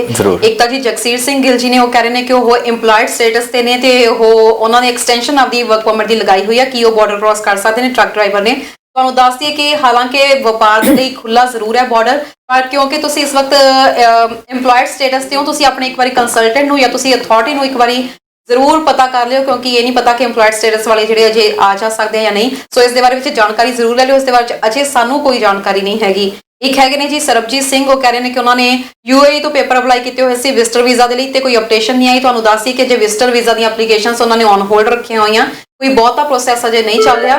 ਅਜੇ ਉਹਨਾਂ ਦੀ ਜਿਹੜੀ ਮੇਨ ਫੋਕਸ ਹੈਗਾ ਇੰਟਰਨੈਸ਼ਨਲ ਸਟੂਡੈਂਟਸ ਦੇ ਉੱਤੇ ਤੇ PR ਹੋਲਡਰਸ ਦੇ ਉੱਤੇ ਆ। ਹੈਲੋ, ਹਾਂਜੀ, ਸਤਿ ਸ਼੍ਰੀ ਅਕਾਲ ਤਰਨ ਜੀ। ਸਤਿ ਸ਼੍ਰੀ ਅਕਾਲ ਜੀ, ਸਵਾਗਤ ਹੈ ਪ੍ਰੋਗਰਾਮ। ਸਤਿ ਸ਼੍ਰੀ ਅਕਾਲ ਜੀ। ਹਾਂਜੀ, ਵਿੰਕੀ ਬੋਲ ਰਹੀ ਹਾਂ। ਮੈਂ ਥੋੜੀ ਇਨਫੋਰਮੇਸ਼ਨ ਲੈਣੀ ਸੀ ਤਰਨ ਜੀ ਕਿ ਜਿਹੜੇ ਇੱਥੇ ਸਟਰਕ ਹੋ ਗਏ ਸੀ ਵਿਜ਼ਟਰ ਵੀਜ਼ਾ ਤੇ ਆ ਕੇ, ਉਹਨਾਂ ਦੀ ਸਟੇ ਵੀ ਇੱਥੇ ਮਤਲਬ ਹੁਣ ਐਕਸਪਾਇਰ ਹੋ ਚੁੱਕੀ ਹੈ। ਉਹਨਾਂ ਦੀ ਜੂਨ ਵਿੱਚ ਉਹਨਾਂ ਦੀ ਸਟੇ ਸੀ, ਮੇਰੇ ਭਾਬੀ ਆਏ ਹੋਏ ਆ ਇੱਥੇ ਕੈਨੇਡਾ ਵਿੱਚ ਤੇ ਉਹਨਾਂ ਦੀ ਸਟੇ ਐਕਸਪਾਇਰ ਹੋ ਚੁੱਕੀ ਹੈ, but she is still here. ਤੇ ਉਹਨਾਂ ਨੂੰ ਕੀ ਕਰਨਾ ਚਾਹੀਦਾ? ਉਹਨਾਂ ਦੀ ਮਤਲਬ ਉਹਨਾਂ ਨੂੰ ਚਲੇ ਜਾਣਾ ਚਾਹੀਦਾ ਹੈ ਜਾਂ ਉਹ ਸਟੇ ਕਰਨ ਇੱਥੇ? ਉਹਨਾਂ ਨੇ ਐਪਲੀਕੇਸ਼ਨ ਤਾਂ ਲਗਾਈ ਹੋਈ ਹੈ ਆਪਣੀ। ਉਹਨਾਂ ਦੀ ਕਿਸ ਚੀਜ਼ ਦੀ ਤੁਸੀਂ ਐਪਲੀਕੇਸ਼ਨ ਲਗਾਈ ਹੋਈ ਹੈ ਜੀ? ਉਹਨਾਂ ਨੇ ਐਕਸਟੈਂਸ਼ਨ ਲਈ? ਹਾਂਜੀ ਹਾਂਜੀ, ਐਕਸਟੈਂਸ਼ਨ ਲਈ ਐਪਲੀਕੇਸ਼ਨ ਲਗਾਈ, ਪਰ ਅਜੇ ਤੱਕ ਕੋਈ ਰਿਪਲਾਈ ਨਹੀਂ ਆਇਆ। 3 ਮਹੀਨੇ ਹੋ ਗਏ ਨੇ। ਵੈਸੇ ਤਾਂ ਜੀ ਤੁਸੀਂ ਇਹਦੇ ਬਾਰੇ ਵਿੱਚ ਕੰਸਲਟੈਂਟ ਨਾਲ ਗੱਲ ਕਰੋ ਤਾਂ ਜ਼ਿਆਦਾ ਬੈਟਰ ਹੋਵੇਗਾ, ਬਟ ਜਿੰਨੀ ਕੁ ਮੈਨੂੰ ਨੌਲੇਜ ਹੈ, ਜੇ ਉਹਨਾਂ ਨੇ ਅਪਲਾਈ ਕੀਤਾ ਹੋਇਆ ਤੇ ਅਜੇ ਤੱਕ ਕੋਈ ਉਹਨਾਂ ਵੱਲੋਂ ਰਿਪਲਾਈ ਨਹੀਂ ਆਇਆ, ਉਨੀ ਦੇਰ ਤੱਕ ਉਹ ਰਹਿ ਸਕਦੇ ਨੇ। ਬਾਕੀ ਤੁਸੀਂ ਆਪਣੇ ਕਿਸੇ ਕੰਸਲਟੈਂਟ ਨਾਲ ਸਲਾਹ ਜ਼ਰੂਰ ਲਿਓ, ਕਿਉਂਕਿ ਉਹ ਜ਼ਿਆਦਾ ਬੈਟਰ ਵੇ ਨਾਲ ਤੁਹਾਨੂੰ ਗਾਈਡ ਕਰ ਸਕਦੇ ਨੇ। ਓਕੇ ਜੀ, ਥੈਂਕ ਯੂ। ਬਹੁਤ ਬਹੁਤ ਸ਼ੁਕਰੀਆ ਜੀ। ਥੈਂਕ ਯੂ ਜੀ। ਸਰ, ਆਪਾਂ ਅਗਲੀ ਖਬਰ ਦੇ ਵੱਲ ਵਧੀਏ ਤਾਂ ਆਪਾਂ ਜਿਵੇਂ ਸਿੱਖ ਭਾਈਚਾਰੇ ਨਾਲ ਗੱਲਬਾਤ ਕਰ ਰਹੇ ਸੀ, ਉਹਨਾਂ ਨਾਲ ਸੰਬੰਧਿਤ ਗੱਲਬਾਤ ਕਰ ਰਹੇ ਸੀ। ਤੁਹਾਨੂੰ ਯਾਦ ਹੋਏਗਾ ਆਪਾਂ ਬੀਤੇ ਦਿਨੀ ਗੱਲ ਕੀਤੀ ਸੀ ਭਾਈ ਜਸਵੰਤ ਸਿੰਘ ਖਾਲੜਾ ਦਾ ਰਿਮੈਂਬਰੈਂਸ ਡੇ ਕੈਨੇਡਾ ਬਰੈਂਪਟਨ ਦੇ ਵਿੱਚ ਵੀ ਮਨਾਇਆ ਗਿਆ ਸੀ ਤੇ ਵੱਖ-ਵੱਖ ਥਾਵਾਂ ਦੇ ਉੱਤੇ ਉਹਨਾਂ ਨੂੰ ਸ਼ਰਧਾਂਜਲੀ ਵੀ ਅਰਪਿਤ ਕੀਤੀ ਗਈ ਸੀ। ਸੋ ਇਸ ਨੂੰ ਸਮਰਪਿਤ ਵਰਲਡ ਸਿੱਖ ਆਰਗੇਨਾਈਜੇਸ਼ਨ ਨੇ ਇੱਕ ਟਵੀਟ ਕੀਤਾ ਸੀ 6 ਤਰੀਕ ਨੂੰ, ਜੋ ਕਿ ਟਵੀਟ ਭਾਰਤ ਸਰਕਾਰ ਨੂੰ ਕੋਈ ਬਹੁਤਾ ਪਸੰਦ ਨਹੀਂ ਆਇਆ ਤੇ ਉਹਨਾਂ ਨੇ ਟਵਿੱਟਰ ਵਾਲਿਆਂ ਨੂੰ ਕਿਹਾ ਕਿ ਇਹ ਟਵੀਟ ਨੂੰ ਡਿਲੀਟ ਕੀਤਾ ਜਾਵੇ। ਬਿਲਕੁਲ ਨੈਚੁਰਲੀ ਹੈ ਤਰਨ, ਕਿਉਂਕਿ ਜਿਹੜਾ ਉਹ ਟਵੀਟ ਹੈਗਾ ਉਹਦੇ ਵਿੱਚ ਜਿਹੜਾ 84 ਵਾਲਾ ਘੱਲੂਘਾਰਾ ਉਹਨੂੰ ਜੈਨੋਸਾਈਡ ਕਿਹਾ ਗਿਆ ਔਰ ਉਹ ਮੇਰੇ ਖਿਆਲ ਹੈ ਵੀ ਐਵੇਂ ਹੀ ਆ। ਪਰ ਉਸ ਗੱਲ ਨੂੰ ਜਿਹੜੀ ਸਾਡੀ ਇੰਡੀਅਨ ਸਰਕਾਰ ਹੈਗੀ ਹੈ ਜੀ, ਉਹਨਾਂ ਦੀ ਲਾਅ ਐਨਫੋਰਸਮੈਂਟ ਏਜੰਸੀ ਕੋਈ ਇੱਕ ਇਹ ਨਹੀਂ ਪਤਾ ਕਿਹੜੀ ਨੇ ਕੀਤਾ ਜੀ, ਉਹਨਾਂ ਨੇ ਰਿਕੁਐਸਟ ਕੀਤੀ ਹੈ ਟਵਿੱਟਰ ਨੂੰ ਕਿ ਉਹ ਜਿਹੜਾ ਮੈਸੇਜ ਸੀਗਾ ਉਹ ਡਿਲੀਟ ਕਰ ਦਿੱਤਾ ਜਾਵੇ। ਪਰ ਟਵਿੱਟਰ ਨੇ ਉਹ ਮੈਸੇਜ ਡਿਲੀਟ ਨਹੀਂ ਕੀਤਾ ਹੈਗਾ, ਪਰ WSO ਨੂੰ ਉਹਨਾਂ ਨੇ ਮੈਸੇਜ ਜ਼ਰੂਰ ਦਿੱਤਾ ਕਿ ਸਾਨੂੰ ਇਹ ਜੀ ਸ਼ਿਕਾਇਤ ਆਈ ਹੈ ਵੀ ਤੁਸੀਂ ਇਸ ਦੇ ਮਾਮਲੇ ਦੇ ਵਿੱਚ ਅਜੇ ਅਸੀਂ ਨੂੰ ਡਿਲੀਟ ਨਹੀਂ ਕਰਾਂਗੇ, ਤੁਸੀਂ ਇਹਦੀ ਲੀਗਲ ਐਡਵਾਈਸ ਲਓ, ਉਹਦੇ ਬਾਰੇ ਤੁਹਾਨੂੰ ਪਤਾ ਹੋਵੇ ਤੇ ਉਸ ਦੇ ਮੁਤਾਬਕ ਅੱਗੇ ਤੋਂ ਟਵਿੱਟਰ ਦੇ ਉੱਤੇ ਜਿਹੜੇ ਮੈਸੇजेस ਪਾਉਣੇ ਆ। ਕੋਈ ਸਮਾਂ ਸੀਗਾ ਕਿ #ਸਿੱਖ ਦੇ ਉੱਤੇ ਕੋਈ ਵੀ ਚੀਜ਼ ਆਉਂਦੀ ਹੁੰਦੀ ਸੀ ਤਾਂ ਉਹ ਡਿਲੀਟ ਕਰ ਦਿੱਤੀ ਜਾਂਦੀ ਸੀਗੀ, ਪਰ ਹੁਣ ਟਵਿੱਟਰ ਨੇ ਇਹ ਗੱਲ ਕਹੀ ਹੈਗੀ ਹੈ ਕਿ ਤੁਸੀਂ ਆਪਣੀ ਲੀਗਲ ਇਹਦੇ ਬਾਰੇ ਸਲਾਹ ਲਓ ਤੇ ਉਹਦੇ ਮੁਤਾਬਕ ਅਸੀਂ ਅੱਗੇ ਕਰਾਂਗੇ। ਪਰ ਸੋ ਫਾਰ ਜਿਹੜੀ ਇੰਡੀਅਨ ਸਰਕਾਰ ਦੀ ਏਜੰਸੀ ਹੈਗੀ ਆ ਉਸ ਗੱਲ ਨੂੰ ਮੰਨਿਆ ਨਹੀਂ ਗਿਆ ਤੇ ਹਜੇ ਵੀ ਇਹ ਜਿਹੜਾ ਟਵੀਟ ਹੈਗਾ ਉਹਨਾਂ ਦੇ ਅਕਾਊਂਟ ਦੇ ਵਿੱਚ ਹੈਗਾ ਜੀ। ਖਾਸ ਤੌਰ ਤੇ ਜਿਹੜਾ ਉਹਨਾਂ ਨੇ ਸਭ ਤੋਂ ਵੱਡੀ ਆਪੱਤੀ ਜਤਾਈ ਆ ਉਹ ਹੈ ਕਿ ਸਿੱਖ ਦੇ ਨਾਲ ਜਿਹੜਾ ਜੈਨੋਸਾਈਡ ਵਰਡ ਲਗਾਇਆ ਵਾ, ਮਤਲਬ ਕਿ ਨਸਲਕੁਸ਼ੀ ਵਰਡ ਲਗਾਇਆ, ਉਹਨੂੰ ਲੈ ਕੇ ਸਭ ਤੋਂ ਵੱਧ ਉਹਨਾਂ ਨੇ ਆਪੱਤੀ ਜਤਾਈ ਹੈ ਕਿ ਇਹ ਵਰਡ ਨਹੀਂ ਯੂਜ਼ ਹੋਣਾ ਚਾਹੀਦਾ ਸੀ। ਬਿਲਕੁਲ, ਨਸਲਕੁਸ਼ੀ ਦੇਖੋ ਹਰੇਕ ਦਾ ਆਪਦਾ ਨਜ਼ਰੀਆ ਇਹਦੇ ਵਿੱਚ। ਕੋਈ ਕਹਿੰਦੇ ਸੀ ਦੰਗੇ ਕਹਿੰਦੇ ਆ, ਕੋਈ ਨਸਲਕੁਸ਼ੀ ਕਹਿੰਦਾ, ਪਰ ਹੋਈ ਵਨ ਸਾਈਡਡ ਗੱਲ ਹੈਗੀ ਹੈ। ਨਸਲਕੁਸ਼ੀ ਹੋਈ ਕਿ ਇਸ ਦਾ ਮਤਲਬ ਹੀ ਨਸਲਕੁਸ਼ੀ ਹੈ ਕਿ ਇੱਕ ਧਰਮ ਦੇ ਇੱਕ ਫਿਰਕੇ ਦੇ ਲੋਕਾਂ ਨੂੰ ਛਾਂਟ ਕੇ ਘਰੋਂ ਕੱਢ ਕੇ ਮਾਰਿਆ ਜਾਣਾ, ਗਲਾਂ ਦੇ ਵਿੱਚ ਟਾਇਰ ਪਾਏ ਜਾਣੇ, ਅੱਗਾਂ ਲਾਈਆਂ ਜਾਣੀਆਂ। ਹਜ਼ੂਮ ਨੇ ਇਹ ਗੱਲ ਕੀਤੀ ਹੈ, ਇਕੱਲੇ ਦੁਕੱਲੇ ਨੇ ਕੀਤੀ ਹੈ। ਨਸਲਕੁਸ਼ੀ ਨਹੀਂ ਤਾਂ ਹੋਰ ਕੀ ਹੈ। ਬਿਲਕੁਲ ਸਰ, ਤੇ ਅਜੇ ਤੱਕ ਉਤੋਂ ਦੇ ਇਨਸਾਫ ਵੀ ਨਹੀਂ ਮਿਲਿਆ ਤਾਂ ਅਜਿਹੇ ਵਿੱਚ ਸਿੱਖ ਕੌਮ ਦੇ ਜਿਹੜੇ ਜ਼ਖਮ ਨੇ ਅਜੇ ਵੀ ਹਰੇ ਨੇ। ਹਰੇ ਹੈ। ਸਾਡੀ ਲੀਡਰਸ਼ਿਪ ਇਸ ਮਾਮਲੇ 'ਚ ਬਹੁਤ ਮਾੜੀ ਹੈ ਜੀ। Sorry to say this thing, ਜਿਹੜੇ ਹਮਾਇਤੀ ਹੈਗੇ ਨੇ ਜੀ, ਪਰ ਸਾਡੀ ਲੀਡਰਸ਼ਿਪ ਨੇ ਇਹ ਕਿਹਾ ਵੀ ਮੈਨੂੰ ਕੁਛ ਨਾ ਹੋਵੇ, ਮੇਰਾ ਬਣੀ ਤੁਰਿਆ ਜਾਵੇ ਤੇ ਸਿੱਖਜ਼ਮ, ਸਿੱਖ ਕੌਮ ਸਿੱਖ ਪੰਥ ਇਹ ਜਿੱਧਰ ਜਾਂਦਾ ਜਾਵੇ। ਬਿਲਕੁਲ ਜੀ, ਖਾਸ ਤੌਰ ਤੇ ਅਜਿਹੇ ਵੇਲੇ ਵਿੱਚ ਜਦੋਂ ਅਕਾਲੀ ਦਲ ਦੀ ਪਾਰਟੀ ਜਿਹੜੀ ਹੈ, ਜਦੋਂ ਅਕਸਰ ਕਹਿੰਦੀ ਹੈ ਕਿ ਸਿੱਖਾਂ ਦੇ ਅਸੀਂ ਨਾਲ ਆ, ਉਹਨਾਂ ਦੀ ਭਾਈਵਾਲ ਪਾਰਟੀ ਜਿਹੜੀ ਹੈ ਇਸ ਵਕਤ ਸੱਤਾ ਦੇ ਉੱਤੇ ਕਾਇਮ ਹੈ। ਬੀਜੇਪੀ ਪਿਛਲੇ ਸਾਲ ਵੀ, ਪਿਛਲੀ ਵਾਰੀ ਵੀ ਉਹਨਾਂ ਦਾ ਰਾਜ ਸੀ, ਇਸ ਵਾਰੀ ਸੈਕਿੰਡ ਵਾਰੀ ਸੱਤਾ ਦੇ ਵਿੱਚ ਆਏ ਨੇ। ਅਜਿਹੇ ਵਿੱਚ ਅਜੇ ਤੱਕ ਅਕਾਲੀ ਦਲ ਤੋਂ ਇਹਨਾਂ ਤੋਂ ਇਨਸਾਫ ਹੀ ਨਹੀਂ ਦਿਵਾ ਪਾਇਆ ਗਿਆ। ਜਦੋਂ ਤਰਨ ਮਿਨਿਸਟਰੀਆਂ ਲੈਣੀਆਂ ਨੇ, ਜਦੋਂ ਸਾਡਾ ਅਸੀਂ ਗੋਡੀ ਜਾ ਕੇ ਪੈ ਜਾਣਾ ਵੀ ਸਾਡੀ ਨੂੰਹ ਨੂੰ ਮਿਨਿਸਟਰੀ ਦਿੱਤੀ ਜਾਵੇ, ਤਾਂ ਫਿਰ ਅਜਿਹਾ ਕੁਛ ਹੋਏਗਾ। ਜਦੋਂ ਤੁਹਾਡਾ ਮਤਲਬ ਆਪਣੇ ਪਰਿਵਾਰ ਤੱਕ ਹੀ ਰਹਿ ਗਿਆ, ਉਦੋਂ ਸੀਮਿਤ ਪਰਿਵਾਰ ਤੱਕ ਆ, ਬਾਹਰ ਦਾ ਜਿਹੜਾ ਤੁਹਾਨੂੰ ਅੱਗੇ ਵੀ ਗੱਲ ਕੀਤੀ ਹੈ, ਜਿਹੜਾ ਧਰਮ ਹੈਗਾ, ਕੌਮ ਹੈਗੀ ਹੈ, ਪੰਥ ਹੈਗਾ, ਉਹ ਜਾਵੇ ਢੱਠੇ ਕੁਝ। ਸੌਰੀ। ਬਿਲਕੁਲ ਜੀ ਸਰ, ਥੋੜੀ ਜਿਹੀ ਕਰੋਨਾ ਵਾਇਰਸ ਤੇ ਵੀ ਹੁਣ ਗੱਲ ਕਰ ਲਈਏ। ਮਿਸਟਰ ਟੂਰ ਦੀ ਆਪਾਂ ਗੱਲ ਪਹਿਲਾਂ ਵੀ ਕਰਕੇ ਹਟੇ ਹਾਂ, ਉਹਨਾਂ ਦਾ ਕਹਿੰਦੇ ਪਰਿਵਾਰ ਇਸ ਵਕਤ ਕਰੋਨਾ ਵਾਇਰਸ ਤੇ ਟੈਸਟ ਕਰਵਾਉਣ ਲਈ ਗਿਆ। ਹਾਂਜੀ, ਇਹਨਾਂ ਦੇ ਜੀ ਇੱਕ ਸਟਾਫ ਮੈਂਬਰ ਨੂੰ ਕੋਵਿਡ ਜਿਹੜਾ 19 ਹੈ ਜੋ ਪੋਜ਼ਿਟਿਵ ਹੋਏ ਨੇ, ਤਾਂ ਹੁਣ ਸਾਰੇ ਦਾ ਸਾਰਾ ਪਰਿਵਾਰ ਟੈਸਟ ਕਰਵਾ ਰਿਹਾ ਜੀ। ਔਰ ਹੋ ਸਕਦਾ ਇਹਨਾਂ ਨੂੰ ਵੀ ਆਈਸੋਲੇਟ ਹੋਣਾ ਪਵੇ। ਤੇ ਉਧਰੋਂ ਜਿਹੜਾ ਸੈਸ਼ਨ ਹੈ ਪਾਰਲੀਮੈਂਟ ਦਾ ਜੀ, ਉਹ 23 ਤਾਰੀਖ ਨੂੰ ਖੁੱਲ ਰਿਹਾ। ਔਰ ਉਧਰੋਂ ਜਿਹੜੇ ਲੈਗੋ ਜਿਹੜੇ ਹੈਗੇ ਨੇ, ਸੌਰੀ, ਬਲਾਕ ਵੈਕਵਾ ਦੇ ਲੀਡਰ ਨੇ ਜੀ, ਉਹਨਾਂ ਦੀ ਵਾਈਫ ਵੀ ਪੋਜ਼ਿਟਿਵ ਪਾਈ ਗਈ ਹੈ ਜੀ ਕੋਵਿਡ 19 ਦੇ ਨਾਲ। ਪਤਾ ਨਹੀਂ ਹੈ ਜੀ, ਜਿਹੜੇ ਲੀਡਰ ਆਫ ਆਪੋਜੀਸ਼ਨ ਹੈਗੇ ਨੇ, ਸ਼ਾਇਦ ਉਹਨਾਂ ਨੂੰ ਵਰਚੁਅਲੀ ਹੋਈ ਉਹਦੇ 'ਚ ਸ਼ਮੂਲੀਅਤ ਕਰਨੀ ਪਵੇਗੀ ਜੀ। ਬਿਲਕੁਲ ਜੀ। ਤੇ ਅਗਲੀ ਖਬਰ ਸਰ ਜਿਹੜੀ ਸਾਹਮਣੇ ਆ ਰਹੀ ਹੈ, ਉਹ ਵੀ ਕਰੋਨਾ ਵਾਇਰਸ ਨਾਲ ਸੰਬੰਧਿਤ। ਅਸੀਂ ਦੇਖਦੇ ਹਾਂ ਕਿ ਸਮੇਂ-ਸਮੇਂ ਤੇ ਵੱਖ-ਵੱਖ ਸਿੰਪਟਮਸ ਇਹਦੇ ਸਾਹਮਣੇ ਆ ਰਹੇ ਨੇ। ਹੁਣ ਜੋ ਸਿੰਪਟਮਸ ਸਾਹਮਣੇ ਆਏ ਨੇ, ਉਹ ਨੌਜਵਾਨਾਂ ਲਈ ਕਾਫੀ ਖਤਰਨਾਕ ਨੇ। ਇਹ ਨਵੀਂ ਸਟੱਡੀ ਆਈ ਆ ਔਰ ਬੜੀ ਸੀਰੀਅਸ ਸਟੱਡੀ ਹੈ ਇਹ ਤਰਨ। ਇਹਦੇ ਵਿੱਚ ਇਹ ਕੀਤਾ ਗਿਆ ਵੀ ਕੋਵਿਡ 19 ਵਾਲੇ ਕਈ ਪੇਸ਼ੈਂਟਸ ਨੂੰ ਸਟ੍ਰੋਕ ਹੁੰਦਾ, ਔਰ ਜਿਹਨੂੰ ਸਟ੍ਰੋਕ ਹੁੰਦਾ, ਖੈਰ ਸਟ੍ਰੋਕ ਦੇ ਜਿਹੜੇ ਨੁਕਸਾਨ ਆ ਉਹ ਤਾਂ ਗੱਲ ਵੱਖਰੀ ਹੈਗੀ। ਜਿਹਨਾਂ ਨੂੰ ਸਟ੍ਰੋਕ ਹੁੰਦਾ ਉਹਨਾਂ ਚੋਂ 150 ਲੋਕਾਂ ਨੂੰ ਸਟ੍ਰੋਕ ਹੋਇਆ, ਉਹ ਚੋਂ 29 ਐਸੇ ਸੀਗੇ ਜਿਹੜੇ 50 ਈਅਰਸ ਤੋਂ ਥੱਲੇ ਸੀ। ਸੋ ਇਹ ਸੋਚਣ ਵਾਲੀ ਗੱਲ ਹੈ ਕਿ ਜਿਹੜੇ ਯੰਗ ਜਨਰੇਸ਼ਨ ਇਹ ਸੋਚਦੀ ਹੈ ਕਿ ਸਾਨੂੰ ਕੁਛ ਨਹੀਂ ਹੋਣ ਲੱਗਿਆ, ਜਾਂ ਅਸੀਂ ਸਾਡਾ ਇਮਿਊਨ ਸਿਸਟਮ ਵਧੀਆ ਹੈਗਾ, ਪਰ ਜਿਹਨੂੰ ਕੋਵਿਡ 19 ਹੁੰਦਾ, ਹੁਣ 160 ਦੇ ਵਿੱਚੋਂ 65 ਦੇ ਵਿੱਚੋਂ 30 ਜੇ ਸਟ੍ਰੋਕ ਹੋ ਸਕਦੇ ਆ, ਬੜਾ ਵੱਡਾ ਨੰਬਰ ਹੈ। ਸੋ ਉਹਨਾਂ ਨੂੰ ਬੀ ਕੇਅਰਫੁਲ। ਜਿਹੜੀ ਆਹ ਪਾਰਟੀਆਂ ਵਗੈਰਾ ਹੋ ਰਹੀਆਂ ਨੇ, ਲਾਪਰਵਾਹੀਆਂ ਵਰਤੀਆਂ ਜਾ ਰਹੀਆਂ ਨੇ, ਜੋ ਕੁਛ ਵੀ ਕੀਤਾ ਜਾ ਰਿਹਾ, ਅਜਿਹੇ ਨੰਬਰ ਦੇਖ ਕੇ ਜੀ ਪਲੀਜ਼ ਉਹਨਾਂ ਨੂੰ ਜ਼ਰੂਰ ਇਸ ਬਾਰੇ ਸੋਚਣਾ ਚਾਹੀਦਾ ਕਿ ਇਹਦੇ ਨਾਲ ਈਵਨ ਸਟ੍ਰੋਕ ਵੀ ਹੋ ਸਕਦਾ। ਇਹ ਬਿਲਕੁਲ ਨਵੀਂ ਸਟੱਡੀ ਆਈ ਹੈ ਜੀ। ਬਿਲਕੁਲ ਜੀ, ਤੁਸੀਂ ਪਾਰਟੀਆਂ ਦੀ ਗੱਲ ਕੀਤੀ ਹੈ ਸਰ। ਓਨਟਾਰੀਓ ਦੀ ਗੱਲ ਕਰੀਏ ਤਾਂ ਓਨਟਾਰੀਓ ਦੇ ਪ੍ਰੀਮੀਅਰ ਤੇ ਬਰੈਂਪਟਨ ਦੇ ਮੇਅਰ ਦੇ ਵਿੱਚ ਖੜਕ ਕੀ ਸੀ ਇਸ ਗੱਲ ਨੂੰ ਲੈ ਕੇ ਕਿ ਜਿਹੜੀ ਗੈਦਰਿੰਗ ਅਲਾਉ ਕੀਤੀ ਗਈ ਸੀ 100 ਦੇ ਕਰੀਬ, ਵੀ ਇਹ ਗਲਤ ਆ। ਮੈਨੂੰ ਨਹੀਂ ਲੱਗਦਾ ਕਿ ਅਜੇ ਇੰਨੀ ਵੱਡੀ ਗੈਦਰਿੰਗ ਜਿਹੜੀ ਹੋਣੀ ਚਾਹੀਦੀ ਸੀ।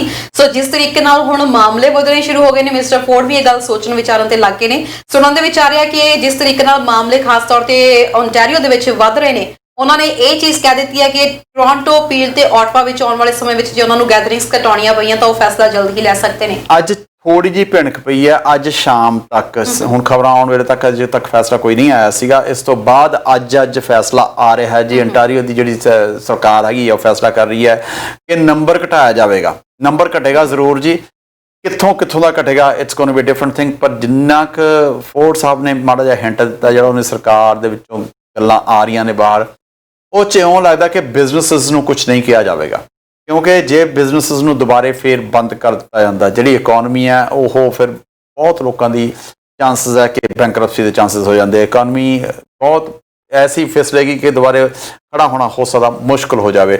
ਸੋ ਜਿਹੜੇ ਘਰਾਂ ਦੇ ਵਿੱਚ ਪਾਰਟੀਆਂ ਜਾਂ ਬੈਂਕਟ ਹਾਊਸ, ਜੋ ਕੁਛ ਵੀ ਇੱਥੇ ਪਾਰਟੀਆਂ ਹੈਗੀਆਂ, ਉਹਨਾਂ ਦਾ ਡੈਫੀਨੇਟਲੀ ਅੱਜ ਰਾਤ ਨੂੰ ਜੀ ਉਹ ਨੰਬਰ ਜ਼ਰੂਰ ਘਟੇਗਾ। ਕੱਲ੍ਹ ਨੂੰ ਜਿਹੜਾ ਨੰਬਰ ਆਏਗਾ ਤੁਹਾਨੂੰ ਦੱਸਾਂਗੇ ਜ਼ਰੂਰ। ਪਰ ਫੋਰਡ ਸਾਹਿਬ ਜੀ ਪੂਰੀ ਸਖਤੀ ਕਰਨ ਦੇ ਮੂਡ ਵਿੱਚ ਨੇ, ਔਰ ਉਹਨਾਂ ਨੇ ਨੰਬਰ ਘਟਾਉਣਾ, ਔਰ ਖਾਸ ਕਰਕੇ ਬਰੈਂਪਟਨ ਦੇ ਵਿੱਚ ਇੱਕ ਜਿਹੜੀ ਸ਼ਾਪਰਸ ਡਰੱਗ ਮਾਰਟ ਦੀ ਆਪਾਂ ਕੱਲ੍ਹ ਗੱਲ ਕੀਤੀ ਸੀਗੀ, ਉਹਦਾ ਅਜੇ ਫੈਸਲਾ ਨਹੀਂ ਗਿਆ ਹੈਗਾ। ਤਕਰੀਬਨ ਉਹ ਚਾਹੁੰਦੇ ਨੇ ਕਿ ਇਸ ਵੇਲੇ ਪ੍ਰੋਵਿੰਸ ਵਿੱਚ ਸਿਰਫ 148 ਅਸੈਸਮੈਂਟ ਸੈਂਟਰ ਨੇ ਤਰਨ, ਜਿਹੜੇ ਕਿ ਬਹੁਤ ਥੋੜ੍ਹੇ ਨੇ। ਟੋਰਾਂਟੋ ਦੇ ਵਿੱਚ, ਬਰੈਂਪਟਨ ਦੇ ਵਿੱਚ ਜਿਹੜੀਆਂ ਲਾਈਨਾਂ ਨੇ 5-5 ਘੰਟੇ ਦੀਆਂ ਹੈਗੀਆਂ ਨੇ, ਵੇਟ ਕੀਤੀ ਜਾ ਰਹੀ ਹੈ। ਔਰ ਫੋਰਡ ਸਾਹਿਬ ਇਸ ਬਾਰੇ ਬਹੁਤ ਚਿੰਤਤ ਨੇ। ਉਹਨਾਂ ਨੇ ਇਸ ਬਾਰੇ ਜ਼ਰੂਰ ਕਿਹਾ ਕਿ ਅਸੀਂ ਛੇਤੀ ਕਿਸੇ ਨਾ ਕਿਸੇ, ਜਿਹੜੀ ਖਾਸ ਕਰਕੇ ਸ਼ਾਪਰ ਰੋਡਸ, ਜਿੱਥੇ ਜਾ ਕੇ ਤੁਸੀਂ ਕੋਈ ਵੀ ਜਾਣਾ ਜਾ ਕੇ ਆਪਣਾ ਕੋਵਿਡ 19 ਦਾ ਟੈਸਟ ਕਰਵਾ ਸਕਿਆ ਕਰੇਗਾ। ਸਰ, ਇਸ ਮਾਮਲੇ ਨੂੰ ਵੀ ਲੈ ਕੇ ਬੀਤੇ ਦਿਨੀ ਮੈਨੂੰ ਯਾਦ ਆ ਕਿ ਮਿਸਟਰ ਮੇਅਰ ਨੇ ਇੱਕ ਪ੍ਰੈਸ ਕਾਨਫਰੰਸ ਕੀਤੀ ਸੀ, ਜਦੋਂ ਉਹਨਾਂ ਨੂੰ ਇਹ ਸਵਾਲ ਕੀਤਾ ਗਿਆ ਸੀ। ਉਹ ਇਸ ਗੱਲ ਨੂੰ ਲੈ ਕੇ ਐਲਾਨ ਕਰਨ ਲਈ ਪਹੁੰਚੇ ਸੀ ਕਿ ਬਰੈਂਪਟਨ ਦੇ ਵਿੱਚ ਹੁਣ ਸੈਕੰਡ ਟੈਸਟਿੰਗ ਸੈਂਟਰ ਜਿਹੜਾ ਸ਼ੁਰੂ ਹੋਣ ਜਾ ਰਿਹਾ, ਕਿਉਂਕਿ ਬਰੈਂਪਟਨ ਦੀ ਆਬਾਦੀ ਵੱਧ ਹੈ।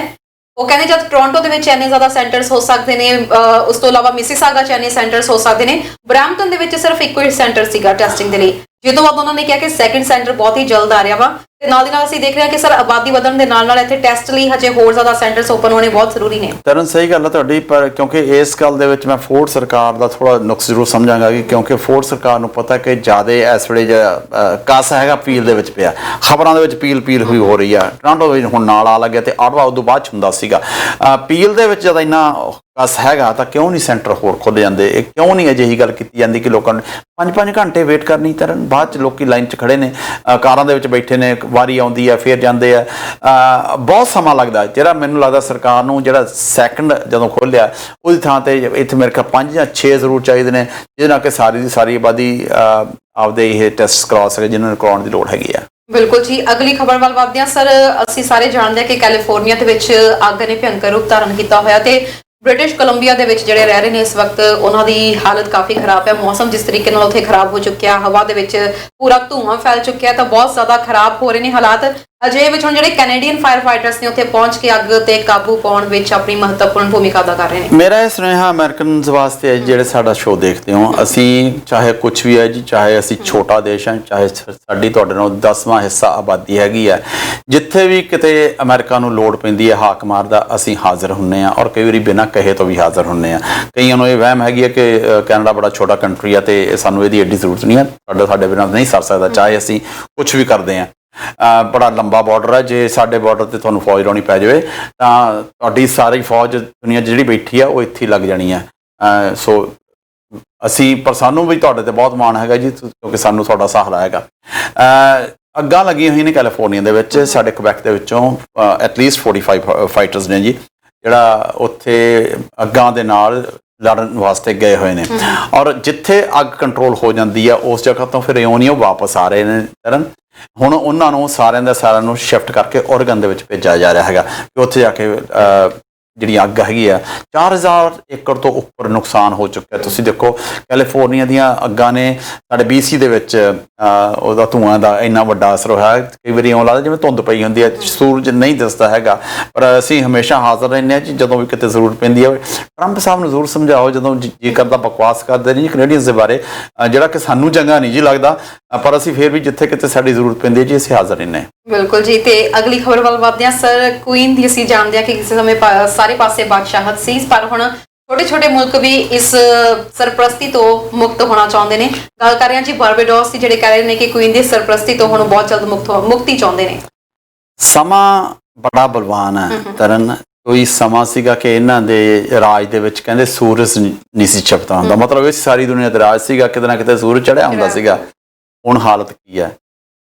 ਮੇਰੇ ਪੰਜਾਬ ਵਾਲਿਆਂ ਨੂੰ ਵੀ ਇਹ, ਇੰਡੀਆ ਵਾਲਿਆਂ ਨੂੰ ਵੀ ਇਹ ਸੁਨੇਹਾ ਜੀ, ਉੱਥੋਂ ਦੀ ਬਾਦਸ਼ਾਹਤ ਖਤਮ ਹੋ ਰਹੀ ਹੈ, ਤੁਸੀਂ ਪੱਕੇ ਸਾਰਿਆਂ ਨੇ ਬੈਠੇ ਨਹੀਂ ਰਹਿਣਾ, ਇੰਨਾ ਜ਼ਿਆਦਾ ਨਾ ਬਣਾਉਣ ਲੱਗੋ। ਜਿਹੜੀ ਬਾਰਬਾਡੋਸ ਆ ਜੀ, ਉਹਦੇ ਵਿੱਚ ਉੱਥੋਂ ਦੀ ਜਿਹੜੀ ਮੁਲਕ ਹੈਗਾ ਉਹਨਾਂ ਨੇ ਫੈਸਲਾ ਕਰ ਰਿਹਾ, ਉਹਨਾਂ ਦੀ 55ਵੀਂ ਆਜ਼ਾਦੀ ਦਿਵਸ ਨਵੰਬਰ ਦੇ ਵਿੱਚ ਆ ਰਿਹਾ ਜੀ, ਔਰ ਉਸ ਤੋਂ ਮਗਰੋਂ ਉਹਨਾਂ ਦੀਆਂ ਜਿਹੜੀਆਂ ਟਾਈਜ਼ ਵਿਦ ਕੁਈਨ ਹੈਗੀਆਂ ਨੇ ਉਹ ਖਤਮ ਕਰ ਦਿੱਤੀਆਂ ਗਈਆਂ ਨੇ ਜੀ। ਉਸ ਤੋਂ ਮਗਰੋਂ ਉਹਨਾਂ ਦਾ it will be announced as a republic of Barbados, just ਜਿਵੇਂ ਆਪਣਾ ਇੰਡੀਆ ਰਿਪਬਲਿਕ ਆਫ ਇੰਡੀਆ, ਉਵੇਂ ਉਹਨਾਂ ਦਾ ਆਪਣਾ ਜਿਹੜਾ ਕੋਈ ਗਵਰਨਰ ਜਨਰਲ ਜਾਂ ਜੋ ਰਾਸ਼ਟਰਪਤੀ ਕੁਛ ਵੀ ਨਾਂ ਦੇਣਗੇ ਉਹਨੂੰ, ਉਹ ਹੋਇਆ ਕਰੇਗਾ ਜੀ। ਉਹਨਾਂ ਨੇ ਇੰਗਲੈਂਡ ਦੇ ਨਾਲ ਜਿਹੜਾ ਮਾੜਾ ਮੋਟਾ ਰਿਸ਼ਤਾ ਸੀਗਾ ਉਹ ਵੀ ਖਤਮ ਕਰ ਲਿਆ, ਪਰ ਜੀ ਉਹ ਜਿਹੜੀ 54 ਦੇਸ਼ਾਂ ਦੀ ਹੈਗੀ ਆ ਜਿਹੜੀ ਸਾਡਾ ਇਕੱਠ ਹੈਗਾ ਕਾਮਨਵੈਲਥ, ਉਹਨਾਂ ਦਾ ਉਹ ਮੈਂਬਰ ਜ਼ਰੂਰ ਰਹੇਗਾ। ਕਾਮਨਵੈਲਥ ਕੰਟਰੀਜ਼ ਉਹ ਨੇ ਜਿੱਥੇ ਵੀ ਅੰਗਰੇਜ਼ਾਂ ਦਾ ਪਹਿਲਾਂ ਰਾਜ ਹੁੰਦਾ ਸੀਗਾ, ਉਹਨਾਂ ਸਾਰੇ ਕੰਟਰੀਜ਼ ਨੇ ਆਪਣੀ ਇੱਕ ਸਭਾ ਬਣਾਈ ਹੋਈ ਹੈ, ਉਹਨਾਂ ਨੂੰ ਕਾਮਨਵੈਲਥ ਕੰਟਰੀਜ਼ ਕਿਹਾ ਜਾਂਦਾ ਜੀ। ਬਾਰਬਾਡੋਸ ਉਸ ਦਾ ਮੈਂਬਰ ਜ਼ਰੂਰ ਰਹੇਗਾ ਜੀ। ਬਿਲਕੁਲ ਜੀ, ਤੇ ਅਗਲੀ ਖਬਰ ਸਰ ਮੈਂ ਪਹਿਲਾਂ ਦੱਸਵਾਂ, ਸਾਡੇ ਦਰਸ਼ਕ ਕੁਝ ਇਮੀਗ੍ਰੇਸ਼ਨ ਸੰਬੰਧੀ ਕੁਐਸਚਨਸ ਬਹੁਤ ਪੁੱਟ ਕਰ ਰਹੇ ਨੇ, ਜਿੰਨੇ ਕਦੇ ਆਨਸਰ ਹੋ ਸਕੇ ਅਸੀਂ ਪ੍ਰੋਗਰਾਮ ਦੇ ਅਖੀਰ ਦੇ ਵਿੱਚ ਦਵਾਂਗੇ, ਤੇ ਜਿਹੜੇ ਨਹੀਂ ਹੋਏ ਤਾਂ ਉਹ ਕੱਲ ਨੂੰ ਅਸੀਂ ਜ਼ਰੂਰ ਕੋਸ਼ਿਸ਼ ਕਰਾਂਗੇ ਉਹਨਾਂ ਦੇ ਬਾਰੇ ਜਾਣਕਾਰੀ ਦੇਣ ਦੇ ਲਈ। ਖਬਰ ਅਗਲੀ ਹੈਗੀ ਹੈ ਸਰ, ਸਭ ਤੋਂ ਪਹਿਲਾਂ ਤਾਂ ਮੈਂ ਜ਼ਰੂਰ ਕਹਿਣਾ ਚਾਹੂੰਗੀ ਕਿ ਕਰੋਨਾ ਵਾਇਰਸ ਨੂੰ ਜਿਵੇਂ ਨਿਊਜ਼ੀਲੈਂਡ ਤੇ ਆਸਟ੍ਰੇਲੀਆ ਨੇ ਹੈਂਡਲ ਕੀਤਾ ਹੈ, ਵਾਕਈ ਕਾਬਿਲੇ ਤਾਰੀਫ ਸੀ। ਆਸਟ੍ਰੇਲੀਆ ਵਿੱਚ ਹਾਲਾਂਕਿ ਸੈਕਿੰਡ ਵੇਵ ਅਸੀਂ ਦੇਖੀ ਆ, ਵਿਕਟੋਰੀਆ ਦੇ ਵਿੱਚ ਬਹੁਤ ਜ਼ਿਆਦਾ ਮਾਮਲੇ ਵੱਧ ਗਏ ਨੇ, ਪਰ ਕਹਿੰਦੇ ਆ ਕਿ ਸਰ ਜਦੋਂ ਸਰਕਾਰ ਸਖਤੀ ਕਰਦੀ ਹੈ ਤਾਂ ਵਾਕਈ ਉਹ ਚੀਜ਼ ਦਾ ਅਸਰ ਦੇਖਣ ਨੂੰ ਮਿਲਦਾ।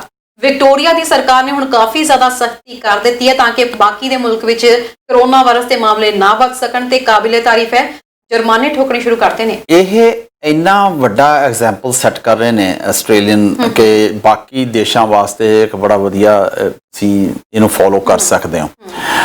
ਮੈਲਬੌਰਨ ਦੇ ਵਿੱਚੋਂ ਉਹਨਾਂ ਨੇ ਬੰਦ ਕਰਤਾ ਜੀ, ਕੋਈ ਬੰਦਾ ਬਾਹਰ ਨਹੀਂ ਜਾ ਸਕਦਾ। ਸਿੰਪਲ ਜੀ ਗੱਲ ਹੈ। ਅੱਜ ਵੈਂਸਡੇ ਨਾਈਟ ਤੋਂ ਬਾਅਦ ਮੈਲਬਰਨ ਦੇ ਵਿੱਚੋਂ ਜਿਹੜਾ ਵੀ ਬੰਦਾ ਜਾਏਗਾ ਉਹਨੂੰ ਵੈਲਿਡ ਰੀਜ਼ਨ ਦੇਣਾ ਪਵੇਗਾ ਕਿ ਉਹ ਮੈਲਬਰਨ ਦੇ ਵਿੱਚੋਂ ਬਾਹਰ ਕਿਉਂ ਜਾਣਾ ਚਾਹੁੰਦੇ ਨੇ।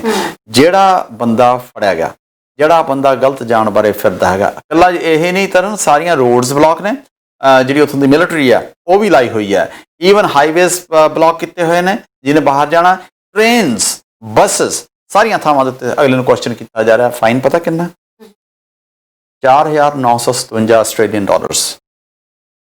4,957 ਇੰਨਾ ਫਾਈਨ ਕੀਤਾ ਜਾ ਰਿਹਾ ਜਿਹੜਾ ਵੀ ਬੰਦਾ। ਅੱਛਾ, ਫਿਰ ਜੇ ਕਿਸੇ ਕਾਰ ਦੇ ਵਿੱਚ ਹਸਬੈਂਡ ਐਂਡ ਵਾਈਫ ਜਾ ਰਹੇ ਆ, ਨਾਲ ਬੱਚੇ ਬਿਠਾਏ ਹੋਏ ਨੇ, ਤੁਸੀਂ ਤਾਂ ਉਹਨਾਂ ਨੂੰ ਬਹਾਨਾ ਤੁਹਾਡਾ ਠੀਕ ਨਹੀਂ ਲੱਗਦਾ, ਤਾਂ ਮਰਦ ਤੇ ਔਰਤ ਦੋਨਾਂ ਨੂੰ ਵੱਖਰਾ ਵੱਖਰਾ। ਗੱਲ ਤਾਂ ਉਹੀ ਹੈ, ਸੌਰੀ ਮੈਂ ਤੁਹਾਨੂੰ ਟੋਕ ਰਹੀ ਹਾਂ, ਬਟ ਮੈਨੂੰ ਬਹੁਤ ਵਧੀਆ ਲੱਗੀ ਇਹ ਗੱਲ, ਕਿਉਂਕਿ ਫਾਈਨ ਦਾ ਮਤਲਬ ਉਹੀ ਹੈ ਜਿਹੜਾ ਕਮ ਸੇ ਕਮ ਜੇਬ ਨੂੰ ਭਾਰੀ ਪਏ।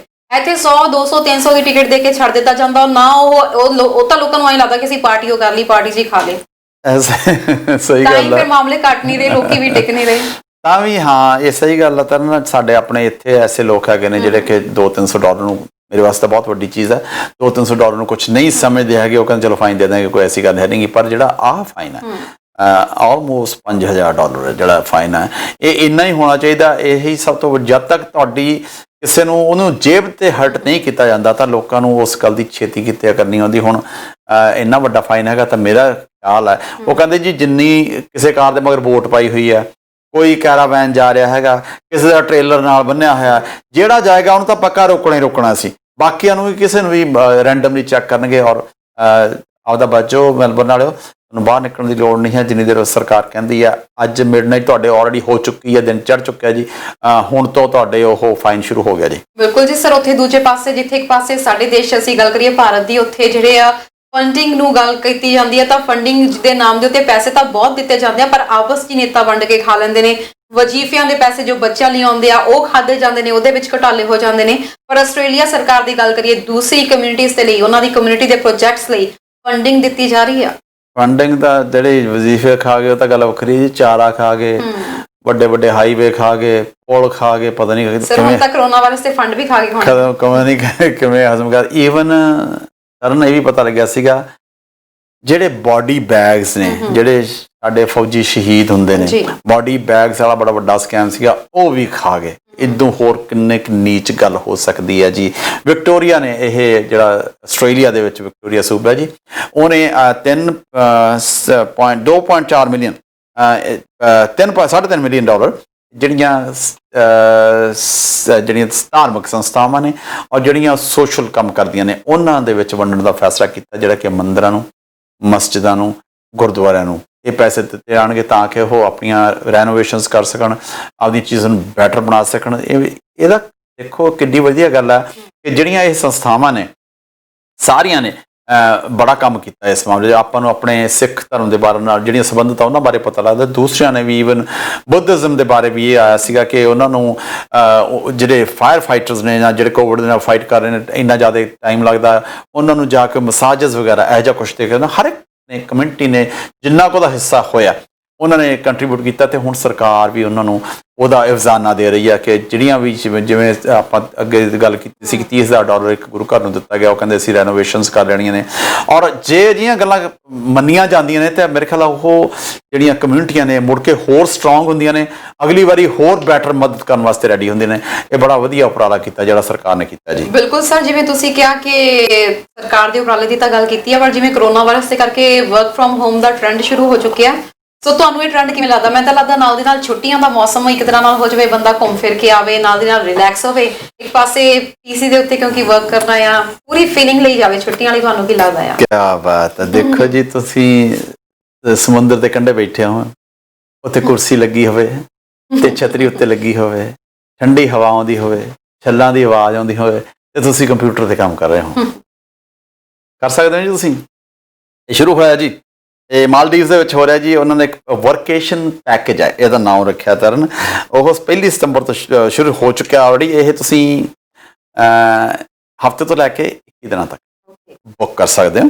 ਤੇ ਤੁਸੀਂ ਉੱਥੇ 26 ਬੀਚ ਓਸ਼ੀਅਨ ਦੇ ਉੱਤੇ ਥਾਵਾਂ ਬਣੀਆਂ ਹੋਈਆਂ ਨੇ ਜਿੱਦਾਂ ਕਿ ਤੁਸੀਂ ਰੈਂਟ ਕਰ ਸਕਦੇ ਹੋ। ਹਫ਼ਤੇ ਦਾ ਪਤਾ ਕਿੰਨਾ ਤੁਸੀਂ ਜੇ ਮੌਜ ਮੇਲਾ ਕਰਨਾ ਤੇ ਨਾਲੇ ਕੰਮ ਕਰਨਾ, ਦੇਖੋ ਦੋਨੇ ਗੱਲਾਂ ਨੇ। ਤੁਸੀਂ $30,618 ਹੈ ਜੀ, ਕੈਨੇਡੀਅਨ ਡਾਲਰਸ ਇੰਨੇ ਲੱਗਦੇ ਨੇ ਜੀ। ਜੇ ਤੁਸੀਂ ਉਸ ਤੋਂ ਵੱਧ ਜਾਣਾ 2 ਹਫ਼ਤਿਆਂ ਵਾਸਤੇ ਹੈਗਾ ਜੀ ਤਾਂ 49,000 ਹੈ, ਤੇ ਜੇ 3 ਹਫ਼ਤੇ ਵਾਸਤੇ ਜਾਣਾ ਜੀ ਤਾਂ 68,000 ਹੈ। ਬਿਲਕੁਲ ਜੀ, ਨਾਲ ਹੀ ਕਹਿੰਦੇ ਤੁਹਾਨੂੰ ਅਸਿਸਟੈਂਟ ਵੀ ਮਿਲੇਗਾ, ਤੁਹਾਨੂੰ ਬੈਠੇ ਬਿਠਾਏ ਨੂੰ ਕਾਫੀ ਪਾਣੀ ਜੋ ਵੀ ਚਾਹੀਦਾ ਤੁਹਾਨੂੰ ਪੂਰੀ ਬੈਠੇ ਬਿਠਾਏ ਨੂੰ ਮਿਲੇਗਾ, ਤੁਹਾਡੀ ਲਾਂਡਰੀ ਵੀ ਕੀਤੀ ਜਾਏਗੀ, ਮੌਜਾਂ ਨੇ। ਬਿਲਕੁਲ ਜੀ, ਤੁਹਾਡਾ ਪੂਰਾ ਖਿਆਲ ਰੱਖਿਆ ਜਾਵੇਗਾ। ਤੁਸੀਂ ਉਹਨਾਂ ਨੂੰ ਕੋਈ ਯੋਗਾ ਦੀਆਂ ਵੀ ਕਲਾਸਾਂ ਹੋਣਗੀਆਂ ਤੇ ਸ਼ਾਮ ਨੂੰ ਉਹਨਾਂ ਦੀ ਜਿਹੜੀ ਸਪੈਸ਼ਲ ਯਾਟ ਹੈਗੀ ਜੀ, ਕਿਸ਼ਤੀ ਹੈਗੀ ਜੀ, ਬਹੁਤ ਵਧੀਆ ਲਕਸ਼ਰੀ ਯਾਟ, ਉਹਦੇ ਸ਼ਾਮ ਨੂੰ ਤੁਹਾਨੂੰ ਸੈਰ ਵੀ ਕਰਵਾਈ ਜਾਏਗੀ ਜੀ, ਸਿਰਫ $30,000 ਫॉर ਅ ਵੀਕ।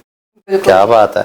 ਔਰ ਸੋ ਇੱਕ ਗੱਲ ਹੋਰ ਔਨ ਟਾਪ ਆਫ ਦੈਟ, ਜਿੰਨਾ ਵੀ ਜੀ ਤੁਹਾਡਾ ਇਮੀਗ੍ਰੇਸ਼ਨ ਦਾ ਕੁਛ ਹੋਏਗਾ, ਕੁਛ ਵੀ ਕਰਨਾ ਕਰਾਉਣਾ ਹੈਗਾ, ਉਹ ਆਪੇ ਕਰਨਗੇ। ਜਦੋਂ ਤੁਸੀਂ ਉੱਥੇ ਜਾ ਕੇ ਲੈਂਡ ਹੋਵੋਗੇ, ਤੁਸੀਂ ਲਾਉਂਜ ਦੇ ਵਿੱਚ ਆਰਾਮ ਨਾਲ ਬੈਠੋਗੇ, ਤੁਹਾਡਾ ਕਾਗਜ਼ ਪੱਤਰ ਉਹ ਆਪਣੇ ਆਪ ਕਰਨਗੇ ਤੇ ਤੁਹਾਡੇ ਹੱਥ ਵਿੱਚ ਲੈ ਕੇ ਕਾਗਜ਼ ਪੱਤਰ ਫੜਾਉਣਗੇ ਤੇ ਤੁਸੀਂ ਮਾਲਦੀਵ ਜਾ ਸਕਦੇ ਹੋ। ਬਿਲਕੁਲ ਜੀ, ਮਾਲਦੀਵ ਜਾਓ ਜ਼ਰੂਰ, ਪਰ ਕਰੋਨਾ ਵਾਇਰਸ ਦਾ ਜ਼ਰੂਰ ਖਿਆਲ ਰੱਖਿਓ। ਮਾਲਦੀਵ ਇੱਕ ਐਸਾ ਕੰਟਰੀ ਹੈ ਜਿਹੜਾ ਉਹਨਾਂ ਦੀ ਇਹ ਕੰਡੀਸ਼ਨ ਹੈ ਕਿ 72 ਘੰਟੇ ਪਹਿਲਾਂ ਦਾ ਤੁਹਾਡੇ ਕੋਲ ਸਰਟੀਫਿਕੇਟ ਚਾਹੀਦਾ ਵੀ ਤੁਸੀਂ ਕਰੋਨਾ ਫ੍ਰੀ ਹੈਗੇ। ਜੀ ਬਿਲਕੁਲ ਸਰ, ਇੱਕ ਹੁਣੀ ਲੇਟੈਸਟ ਇੱਕ ਅਪਡੇਸ਼ਨ ਆਈ ਹੈ, ਆਪਣੇ ਦਰਸ਼ਕਾਂ ਨਾਲ ਜ਼ਰੂਰ ਸਾਂਝੀ ਕਰਨਾ ਚਾਹਾਂਗੇ। ਜਸਵੀਰ ਸਿੰਘ ਬੋਪਾ ਜੀ ਦੇ ਫੇਸਬੁੱਕ ਤੋਂ ਹਵਾਲੇ ਤੋਂ ਜਿਹੜੀ ਇਸ ਵਕਤ ਖਬਰ ਆ ਰਹੀ ਹੈ, ਉਹਨਾਂ ਨੇ ਕਿਹਾ ਹੈ ਕਿ ਬ੍ਰੇਡਨ ਪਲਾਜ਼ਾ ਤੇ ਜਿਹੜਾ ਭੰਗ ਦਾ ਸਟੋਰ ਖੁੱਲਣ ਵਾਲਾ ਸੀ, ਮੈਰੀਜੁਆਨਾ ਦਾ ਸਟੋਰ, ਜੇ ਤੁਹਾਨੂੰ ਯਾਦ ਹੋਵੇ ਸਰ, ਇੱਥੇ ਆਪਣੀ ਕਮਿਊਨਿਟੀ ਨੇ ਮਿਲ ਕੇ ਪ੍ਰੋਟੈਸਟ ਵੀ ਕੀਤਾ ਸੀ, ਜਿਸ ਦੌਰਾਨ ਰੀਜਨਲ ਕਾਉਂਸਲਰ ਵੀ ਪੁੱਜੇ ਸੀ, ਸਥਾਨਕ ਕਾਉਂਸਲਰ ਵੀ ਪੁੱਜੇ ਸੀ। ਹੁਣ ਜੋ ਇਸ ਵਕਤ ਖਬਰ ਸਾਹਮਣੇ ਆ ਰਹੀ ਹੈ, ਕਿਹਾ ਜਾ ਰਿਹਾ ਕਿ ਬ੍ਰੇਡਨ ਪਲਾਜ਼ੇ ਵਾਲੀ ਜਿਹੜੀ ਮੈਰੀਜੁਆਨਾ ਸਟੋਰ ਦੀ ਜਿਹੜੀ ਐਪਲੀਕੇਸ਼ਨ ਸੀ ਉਹ ਵਾਪਸ ਲੈ ਲਈ ਗਈ ਹੈ। ਹਾਂ ਤਰਨ, ਉਹ ਨਾ ਮੈਨੂੰ ਵੀ ਇਹਦੇ ਬਾਰੇ ਕੁਝ ਪਤਾ ਲੱਗਿਆ ਸੀਗਾ ਤੇ ਚੰਗਾ ਕੀਤਾ ਤੁਸੀਂ ਮੈਨੂੰ ਰਿਮਾਈਂਡ ਕਰਵਾਤਾ ਜੀ ਇਹ ਗੱਲ। ਉਹ ਜਿਹੜੀ ਐਪਲੀਕੇਸ਼ਨ ਹੈ, ਜਿੱਥੇ ਐਪਲੀਕੇਸ਼ਨ ਪਾਈ ਗਈ ਸੀ ਉਹਦੇ ਤੋਂ ਰਿਮੂਵ ਕਰ ਲਈ ਗਈ ਹੈ ਜੀ। ਸੋ ਇਟ ਮੀਨਸ ਜਿੱਥੇ ਉਹ ਖੁੱਲ੍ਹਣਾ ਸੀਗਾ ਮੈਰੀਜੁਆਨਾ ਵਾਲਾ ਸਟੋਰ, ਉਹ ਹੁਣ ਨਹੀਂ ਖੁੱਲੇਗਾ, ਕਿਉਂਕਿ ਜਦੋਂ ਖੁੱਲ੍ਹਣਾ ਸੀਗਾ ਤਾਂ ਉੱਥੇ ਬੜੇ ਪ੍ਰੋਟੈਸਟ ਹੋਏ ਸੀਗੇ, ਬੜੇ ਲੋਕਾਂ ਨੇ ਪ੍ਰੋਟੈਸਟ ਕੀਤਾ ਸੀਗਾ। ਪਰ ਮੈਂ ਉਹਦੇ ਨਾਲ ਇੱਕ ਹੋਰ ਗੱਲ ਕੀਤੀ ਸੀਗੀ, ਹੋ ਸਕਦਾ ਕਿਸੇ ਨੂੰ ਚੰਗੀ ਨਾ ਲੱਗੀ ਹੋਵੇ। ਉਸ ਇਲਾਕੇ ਦੇ ਵਿੱਚ ਸ਼ਰਾਬ ਦਾ ਠੇਕਾ ਵੀ ਹੈਗਾ ਜੀ, ਉਹਦੇ ਬਾਰੇ ਵੀ ਮੇਰੇ ਖਿਆਲ ਕਿਉਂ ਨਹੀਂ ਕੀਤਾ ਜਾਂਦਾ ਕਿ ਉਹ ਸ਼ਰਾਬ ਦਾ ਠੇਕਾ ਸਾਡੇ ਏਰੀਏ 'ਚ ਬੰਦ ਹੋਵੇ। ਬਿਲਕੁਲ। ਤੇ ਪਰ ਸਰ ਜਦੋਂ ਆਪਾਂ ਗੱਲ ਕਰਦੇ ਹਾਂ ਕਰੋਨਾ ਵਾਇਰਸ ਦੇ ਦੌਰਾਨ ਵੀ, ਕਰੋਨਾ ਵਾਇਰਸ ਦੇ ਦੌਰਾਨ ਵੀ ਸ਼ਰਾਬ ਦੇ ਠੇਕੇ ਓਨਟਾਰੀਓ ਵਿੱਚ ਐਸੈਂਸ਼ੀਅਲਸ ਦੇ ਵਿੱਚ ਆਏ ਨੇ। ਹਾਂ ਦੇਖੋ, ਇਹ ਬਹੁਤ ਜ਼ਰੂਰੀ ਸਮਝਦੀ ਹੈ ਸਰਕਾਰ ਨੂੰ। ਮੈਂ ਇੱਕ ਦਿਨ ਪੜ੍ਹਦਾ ਸੀ ਤਰਨ, ਕਈ ਸ਼ਰਾਬ ਦੀਆਂ ਕਿਸਮਾਂ ਨੇ ਵਾਈਨ ਦੇ ਉੱਤੇ 85% ਡਿਊਟੀ ਹੈ। ਇਮੈਜਿਨ ਕਰੋ 15% ਹੀ ਪ੍ਰਾਈਸ ਹੈ, ਬਾਕੀ ਦੀ ਡਿਊਟੀ ਤੁਸੀਂ ਪੇ ਕਰ ਰਹੇ ਹੋ। ਔਰ ਇਹ ਬਹੁਤ ਵੱਡਾ ਸੋਰਸ ਆਫ ਇਨਕਮ ਹੈਗਾ। ਤਾਂ ਹੀ ਸਰਕਾਰ ਨੇ ਇੱਕ ਵਾਰੀ ਗੱਲ ਕੀਤੀ ਸੀ, ਸ਼ਾਇਦ ਵੇਚਣ ਬਾਰੇ ਸੋਚਦੀ ਸੀ LCBO ਨੂੰ, ਪਰ ਲੋਕਾਂ ਦੀ ਇਸ ਮਾਮਲੇ ਦੇ ਵਿੱਚ ਬਹੁਤ ਵਿਰੋਧ ਹੋਇਆ ਸੀਗਾ, ਕਿਉਂਕਿ ਬੜਾ ਵੱਡਾ ਇਹ ਸੋਰਸ ਆਫ ਇਨਕਮ ਹੈ for the government of Ontario. ਤੇ ਇਸ ਕਰਕੇ ਜੀ ਬਹੁਤ ਜ਼ਰੂਰੀ ਇਹਨਾਂ ਨੇ ਜ਼ਰੂਰ ਐਸੈਂਸ਼ੀਅਲ ਸਰਵਿਸਿਜ਼ ਸਮਝੀ ਗਈ ਹੈ। ਜਿਹੜੇ ਕਿ ਠੇਕਿਆਂ ਦੇ ਟਾਈਮਿੰਗ ਵੀ ਮੇਰੇ ਖਿਆਲ ਸ਼ਾਮ ਤੱਕ ਖੁੱਲੇ ਹੁੰਦੇ ਆ, ਦੇਰ ਤੱਕ ਖੁੱਲੇ ਹੁੰਦੇ ਨੇ। ਤੁਸੀਂ ਬਾਕੀ ਜਿਹੜੇ ਸਟੋਰਾਂ ਤੋਂ ਮਿਲਦਾ ਉਹ ਗੱਲ ਵੱਖਰੀ ਹੈ। ਬਿਲਕੁਲ ਜੀ। ਤੇ ਸਰ ਥੋੜੀ ਜੀ ਕੈਨੇਡਾ ਦੀ ਇਸ ਵਕਤ ਰੀਅਲ ਸਟੇਟ ਮਾਰਕੀਟ ਦੀ ਗੱਲ ਜ਼ਰੂਰ ਕਰ ਲਈਏ। ਕਰੋਨਾ ਵਾਇਰਸ ਦੌਰਾਨ ਅਸੀਂ ਦੇਖ ਰਹੇ ਹਾਂ ਕਿ ਹਾਲਾਂਕਿ ਕੀਮਤਾਂ ਘਟਣੀਆਂ ਚਾਹੀਦੀਆਂ ਸੀ, ਪਰ ਪਿਛਲੇ ਸਾਲ ਦੇ ਮੁਕਾਬਲੇ ਇਸ ਵਾਰ 18.9 ਦੇ ਕਰੀਬ ਜਿਹੜੀਆਂ ਨੇ ਘਰਾਂ ਦੀਆਂ ਕੀਮਤਾਂ ਕੈਨੇਡਾ ਵਿੱਚ ਵਧੀਆਂ ਨੇ। ਸਰ ਜਦੋਂ ਕੋਈ ਘਰ ਖਰੀਦਣਾ ਹੁੰਦਾ ਉਸ ਵੇਲੇ ਦੇ ਵਿੱਚ ਕਿਹਨੂੰ ਜ਼ਿਆਦਾ ਸਾਵਧਾਨ ਹੋਣਾ ਪੈਂਦਾ ਆ, ਘਰ ਖਰੀਦਣ ਵਾਲੇ ਨੂੰ ਜਾਂ ਫਿਰ ਜਿਹੜਾ ਘਰ ਸਾਨੂੰ ਦੁਬਾਰਾ ਰੀਅਲਟਰ ਜਾਂ ਬ੍ਰੋਕਰ ਉਹਦੇ ਉੱਤੇ ਜ਼ਿਆਦਾ ਅਸੀਂ ਡਿਪੈਂਡੈਂਟ ਰਹਿੰਦੇ ਹਾਂ? ਦੋਨਾਂ ਦਾ ਹੀ ਫਰਜ਼ ਬਣਦਾ ਜੀ। ਜਿਹਨੇ ਘਰ ਲੈਣਾ, ਬਹੁਤੇ ਲੋਕਾਂ ਦੀ ਇਸ ਕੰਟਰੀ 'ਚ ਸਭ ਤੋਂ ਵੱਡੀ ਇਨਵੈਸਟਮੈਂਟ ਘਰ ਹੈ।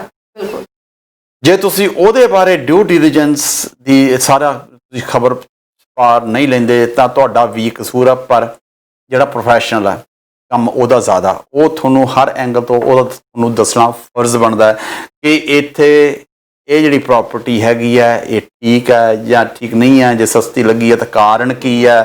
ਇਹ ਉਹ ਨਹੀਂ ਕਹਿਣਾ ਵੀ ਚੱਕ ਦਿਓ। ਇਹ ਆਪਣੇ ਬਹੁਤ sorry to say this is a big percentage of real estate agents ਜਿਹੜੇ ਇਹੋ ਜਿਹਾ ਕੁਛ ਕਰਦੇ ਆ। ਬਹੁਤ ਵਧੀਆ ਰੀਅਲ ਸਟੇਟ ਏਜੰਟਸ ਨੇ, ਬੜੇ ਦੇਰ ਦੇ ਐਸਟੈਬਲਿਸ਼ ਹੈਗੇ ਨੇ, ਐਸੀ ਗੱਲ ਨਹੀਂ ਹੈ। ਪਰ ਜਿਹੜੇ ਓਵਰਨਾਈਟ ਗੱਲ ਕਰਨੀ ਹੈ ਉਹਦੇ ਨਾਲ ਕਈ ਵੀ ਲੋਕਾਂ ਦੇ ਨਾਲ ਗੜਬੜੀ ਹੋ ਜਾਂਦੀ ਹੈ। ਇਹ ਜੀ ਗੱਲ ਕੈਲਗਰੀ ਦੇ ਵਿੱਚ ਦੀ ਗੱਲ ਹੈ, ਐਡਮਿੰਟਨ ਦੀ ਗੱਲ ਹੈਗੀ ਹੈ। 80th ਐਵਨਿਊ ਐਂਡ ਟਾਰਾਡੇਲ ਦੇ ਏਰੀਆ ਦੇ ਵਿੱਚ ਆ ਕਲਦੀਸੈਕ ਆ, ਉਹ ਡੈਡ ਐਂਡ ਸਟਰੀਟ। ਹੁਣ ਉੱਥੇ ਗੱਲ ਕੀ ਹੋ ਗਈ ਆ? ਉੱਥੇ ਗੱਲ ਇਹ ਹੋ ਰਹੀ ਆ ਕਿ ਮੇਨ ਹਾਈਵੇ ਦਾ ਰੈਂਪ ਉਸ ਸਟਰੀਟ ਦੇ ਨੇੜੇ ਬਿਲਕੁਲ ਆ ਕੇ ਉਤਰ ਰਿਹਾ ਹੈਗਾ, ਜਿਹੜੀ ਕਿ ਇਸ ਵੇਲੇ ਕੁਆਇਟ ਸਟਰੀਟ ਲੱਗਦੀ ਆ। ਉਹਨੇ ਇੰਨਾ ਬਿਜ਼ੀ ਹੋਣਾ ਉਸ ਟ੍ਰੈਫਿਕ ਦੇ ਨਾਲ, ਇੰਨੀ ਜ਼ਿਆਦਾ ਨੋਇਜ਼ ਆ ਜਾਣੀ ਆ, ਔਰ ਉਹ ਸਟਰੀਟ ਦਾ ਜਿਹੜਾ ਵਿਊ ਹੈ ਦੇਖਣ ਦਾ, ਉਹਦੇ ਮੂਹਰੇ ਬੜਾ ਵੱਡਾ ਸਾਰਾ ਰੈਂਪ ਆ ਜਾਣਾ। ਉੱਥੋਂ ਦੀ ਜਿਹੜੀ ਸਟਰੀਟ ਤੇ ਡੁੱਗਣਾ ਲੋਕਾਂ ਨੇ ਪਿਛਲੇ 2 ਸਾਲਾਂ ਤੋਂ ਘਰ ਲਏ ਹੋਏ ਨੇ, ਉਹਨਾਂ ਨੂੰ ਇਸ ਗੱਲ ਦਾ ਪਤਾ ਨਹੀਂ ਸੀ। ਹਰਮਨਦੀਪ ਮਹੇੜੂ ਇਹਨਾਂ ਨੇ ਇਹ ਗੱਲ ਕਹੀ ਹੈ ਕਿ ਸਾਨੂੰ ਇਸ ਗੱਲ ਦਾ ਪਤਾ ਨਹੀਂ ਸੀਗਾ ਕਿ ਇੱਥੇ ਆਹ ਗੱਲ ਹੋਣੀ ਹੈ। ਜਦੋਂ ਪਤਾ ਕੀਤਾ ਗਿਆ ਸਿਟੀ ਨੇ ਇਹ ਫੈਸਲਾ 2 ਸਾਲ ਪਹਿਲਾਂ ਆਲਰੇਡੀ ਲਿਆ ਹੋਇਆ।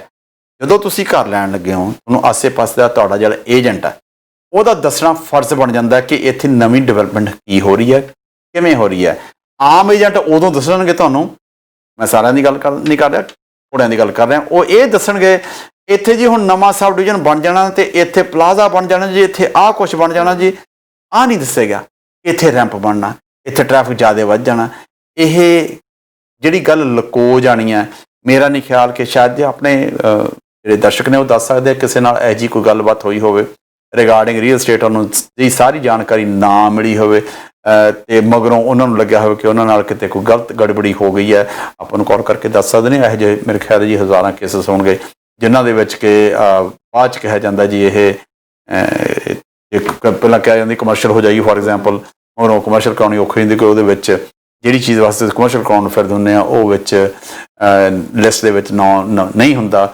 ਸੋ ਬਾਇਰ ਬਿਵੇਅਰ ਤਾਂ ਹੈਗਾ, ਪਰ ਏਜੰਟ ਜਿਹੜਾ ਜਿਹਨੂੰ ਕਿ ਅਸੀਂ ਪ੍ਰੋਫੈਸ਼ਨਲ ਸਮਝਦੇ ਹਾਂ, ਜਿਹੜੇ ਰੀਅਲ ਸਟੇਟ ਵਿੱਚ ਹਰ ਚੀਜ਼ ਨੂੰ ਜਾਣਦੇ ਆ, ਉਹਨਾਂ ਨੂੰ ਵੀ ਸਹੀ ਇਨਫੋਰਮੇਸ਼ਨ ਜ਼ਰੂਰ ਦੇਣੀ ਚਾਹੀਦੀ ਹੈ। ਬਿਲਕੁਲ ਜੀ ਸਰ, ਹੁਣ ਗੱਲ ਕਰ ਲਈ ਥੋੜੀ ਜੀ ਸਰੀ ਦੀ। ਸਰੀ ਦੇ ਵਿੱਚ 2 ਸਕੂਲਾਂ ਦੇ ਵਿੱਚ ਸੁਣਨ ਦੇ ਵਿੱਚ ਆਇਆ ਕਿ ਕਰੋਨਾ ਵਾਇਰਸ ਦੇ ਮਾਮਲੇ ਪਾਏ ਗਏ ਨੇ। ਹਾਂਜੀ, 2 ਸਕੂਲ ਨੇ ਤਰਨ, ਇਹ ਸਲਵਨ ਹਾਈਟਸ ਸੈਕੰਡਰੀ ਸਕੂਲ ਸਰੇ ਤੁਹਾਡੇ ਵਾਸਤੇ ਹੈ ਜੀ। ਇਹ ਸਲਵਨ ਹਾਈਟਸ ਸੈਕੰਡਰੀ ਸਕੂਲ ਤੇ ਵਿਲੀਅਮ ਵਾਟਸਨ ਐਲੀਮੈਂਟਰੀ ਸਕੂਲ, ਇਹਨਾਂ ਦੋਨਾਂ ਦੇ ਵਿੱਚ ਕਹਿੰਦੇ ਲੋ ਰਿਸਕ ਕੋਵਿਡ ਕੇਸਿਸ ਆਏ ਨੇ ਜੀ। ਸਤੰਬਰ 8 ਤੋਂ ਇਹਨਾਂ ਨੇ ਮੇਰੇ ਖਿਆਲ ਪਾਰਟੀਸਪੇਸ਼ਨ ਸ਼ੁਰੂ ਕੀਤੀ ਸੀ। ਜਿਹੜੇ ਬੱਚੇ ਉਸ ਤੋਂ ਬਾਅਦ ਉਹ ਸਕੂਲ ਦੇ ਵਿੱਚ ਗਏ ਨੇ ਜੀ, ਮੈਂ ਸਭ ਨੂੰ ਇਹ ਰਿਕੁਐਸਟ ਕਰਾਂਗਾ ਜੀ ਪਲੀਜ਼ ਬੀ ਕੇਅਰਫੁਲ। ਜੇ ਤੁਹਾਡੇ ਬੱਚੇ ਦੇ ਵਿੱਚ ਕੋਈ ਅਜਿਹੇ ਸਾਈਨ ਆ ਰਹੇ ਨੇ ਕਿ ਲੱਗਦਾ ਕੋਈ ਸ਼ੱਕ ਹੈਗੀ ਆ ਤਾਂ ਪਲੀਜ਼ ਜਾ ਕੇ ਟੈਸਟ ਕਰਾਓ। 2 ਸਕੂਲਸ ਨੇ, ਸਲਵਨ ਹਾਈਟ ਸੈਕੰਡਰੀ ਸਕੂਲ ਤੇ William Watson elementary school. Please be careful, ਤੁਸੀਂ ਇਹਨਾਂ ਬਾਰੇ ਜ਼ਰੂਰ ਚੈੱਕ ਕਰ ਲਓ ਜੀ। ਸਰ ਉੱਥੇ ਹੀ ਮਾਸਕ ਪਾਉਣ ਤੇ ਨਾ ਪਾਉਣ ਨੂੰ ਲੈ ਕੇ ਵੀ ਵਿਵਾਦ ਇੱਕ ਵਾਰ ਫਿਰ ਤੋਂ ਗਰਮਾ ਚੁੱਕਿਆ ਵਾ। ਜਿਨ੍ਹਾਂ ਨੇ ਪਾਉਣਾ ਉਹਨਾਂ ਨੇ ਪਾਉਣਾ, ਜਿਨ੍ਹਾਂ ਨੇ ਨਹੀਂ ਪਾਉਣਾ ਉਹਨਾਂ ਦੀ ਮਰਜ਼ੀ, ਉਹ ਨਾ ਪਾਉਣ,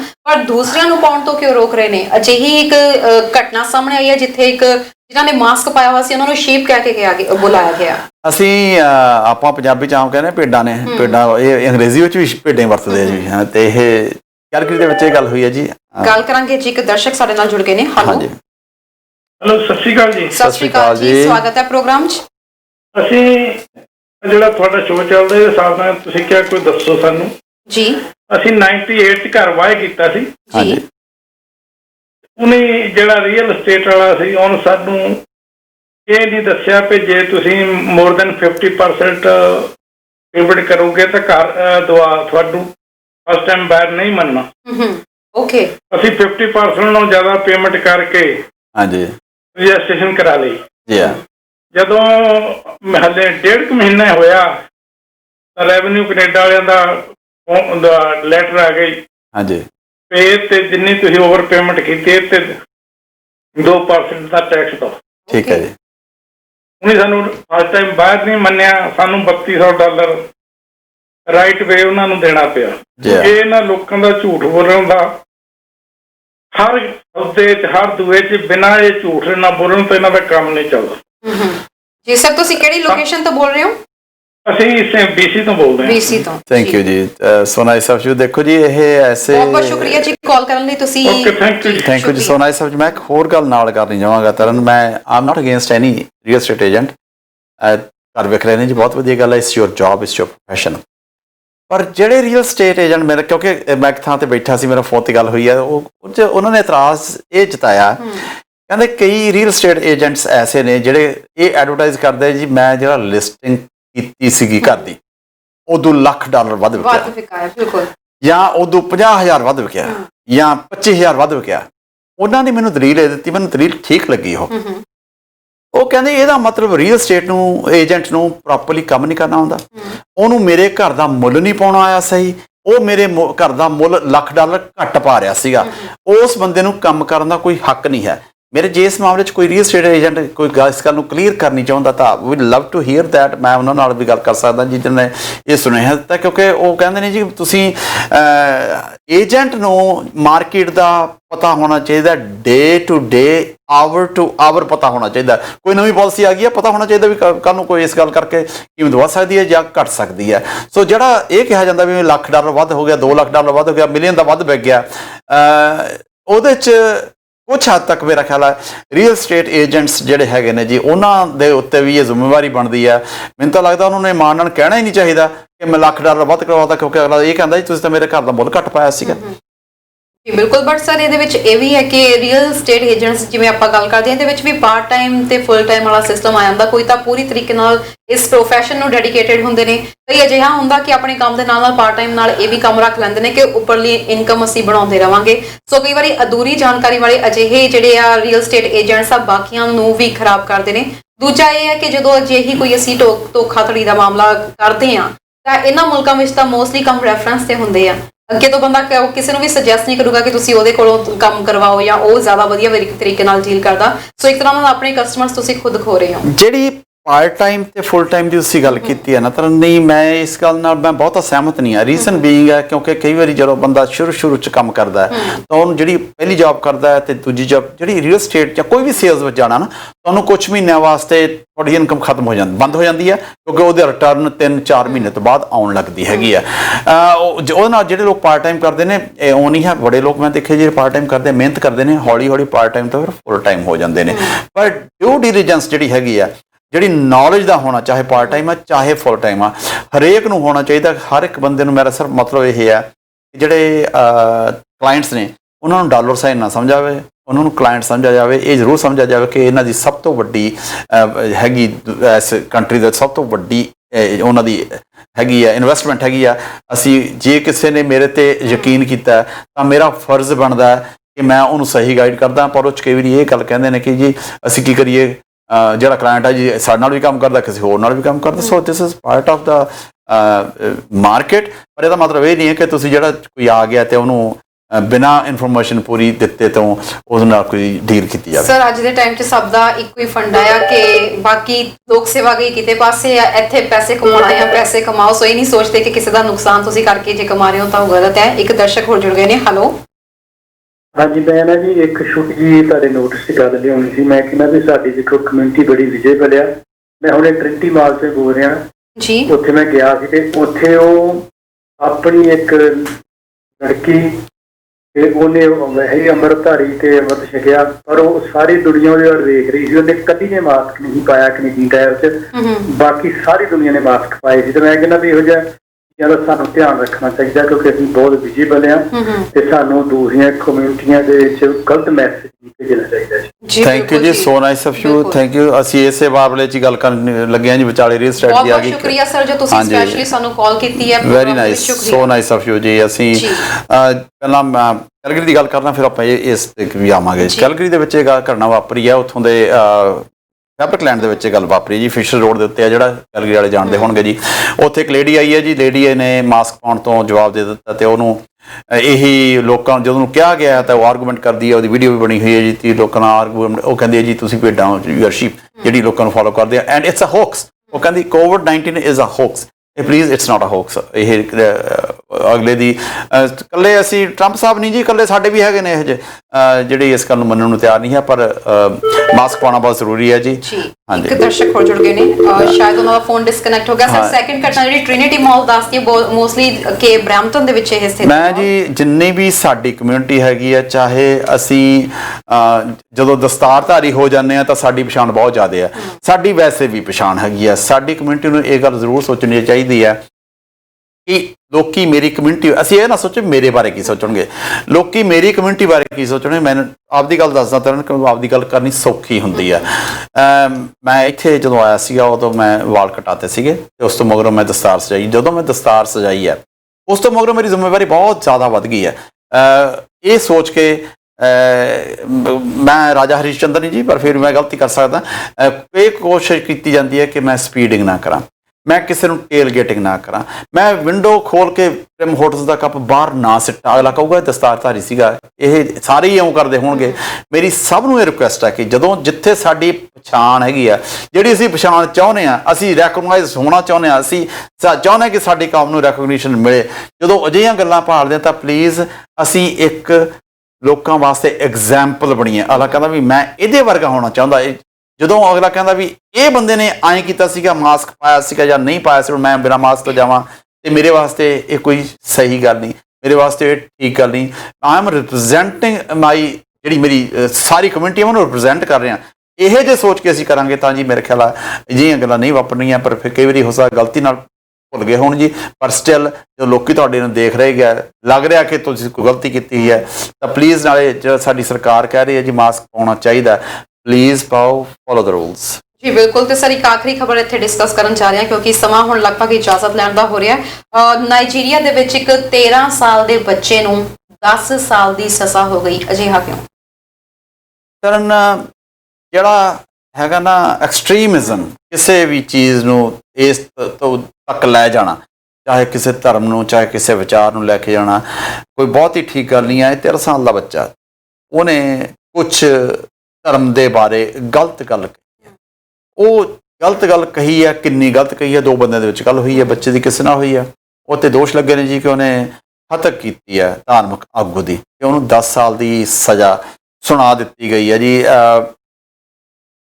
ਧਰਮ ਦੇ ਬਾਰੇ ਕੋਈ ਕਿਸ ਨੂੰ ਕਿੰਨੀ ਕੀ ਜ਼ਰੂਰਤ ਪੈ ਜਾਂਦੀ ਹੈ ਕਿ ਹਾਂ ਇਹ ਵੀ ਪਤਾ ਕਿਹੜੇ ਤੈਸ਼ ਵਿੱਚ ਆ ਕੇ ਗੱਲ ਕੀਤੀ ਹੋਵੇ, ਔਰ 13 ਸਾਲ ਦਾ ਬੱਚਾ ਅਜੇ ਨਾ ਸਮਝ ਹੁੰਦਾ ਕਿ ਉਹਨੂੰ ਕਿਸੇ ਦੇ ਧਾਰਮਿਕ ਲੀਡਰ ਬਾਰੇ ਗਲਤ ਕਿਹਾ ਜਾਣਾ ਜਾਂ ਨਹੀਂ ਕਿਹਾ ਜਾਣਾ।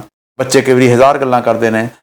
ਤੁਹਾਨੂੰ ਯਾਦ ਹੋਗਾ ਆਸੀਆ ਬੀਬੀ ਜਿਹੜੀ ਪਾਕਿਸਤਾਨ ਦੇ ਵਿੱਚ ਜਿੱਤੇ ਕੇਸ ਚੱਲਿਆ ਸੀਗਾ, ਔਰ ਉਹਦੇ ਵਿੱਚ ਉਹਨੂੰ ਮੌਤ ਤੋਂ ਬਚ ਗਈ ਸਜ਼ਾ ਤੋਂ ਜੀ, ਤੇ ਉਹ ਇਸ ਵੇਲੇ ਕੈਨੇਡਾ ਦੇ ਵਿੱਚ ਬੜੀ ਕੁਆਇਟ ਜ਼ਿੰਦਗੀ ਬਤੀਤ ਕਰ ਰਹੀ ਜੀ ਆਪਣੇ ਪਰਿਵਾਰ ਦੇ ਨਾਲ। ਦਰਸ਼ਕ ਜੁੜ ਗਏ ਨੇ ਜੀ, ਇੱਕ ਹੋਰ ਆਪਾਂ ਉਹਨਾਂ ਦੀ ਕਾਲ ਲੈ ਲਈਏ। ਹੈਲੋ ਹੈਲੋ, ਹਾਂਜੀ ਸਤਿ ਸ਼੍ਰੀ ਅਕਾਲ ਜੀ। ਸਤਿ ਸ਼੍ਰੀ ਅਕਾਲ ਜੀ, ਕਿੱਥੋਂ ਬੋਲ ਰਹੇ ਹੋ?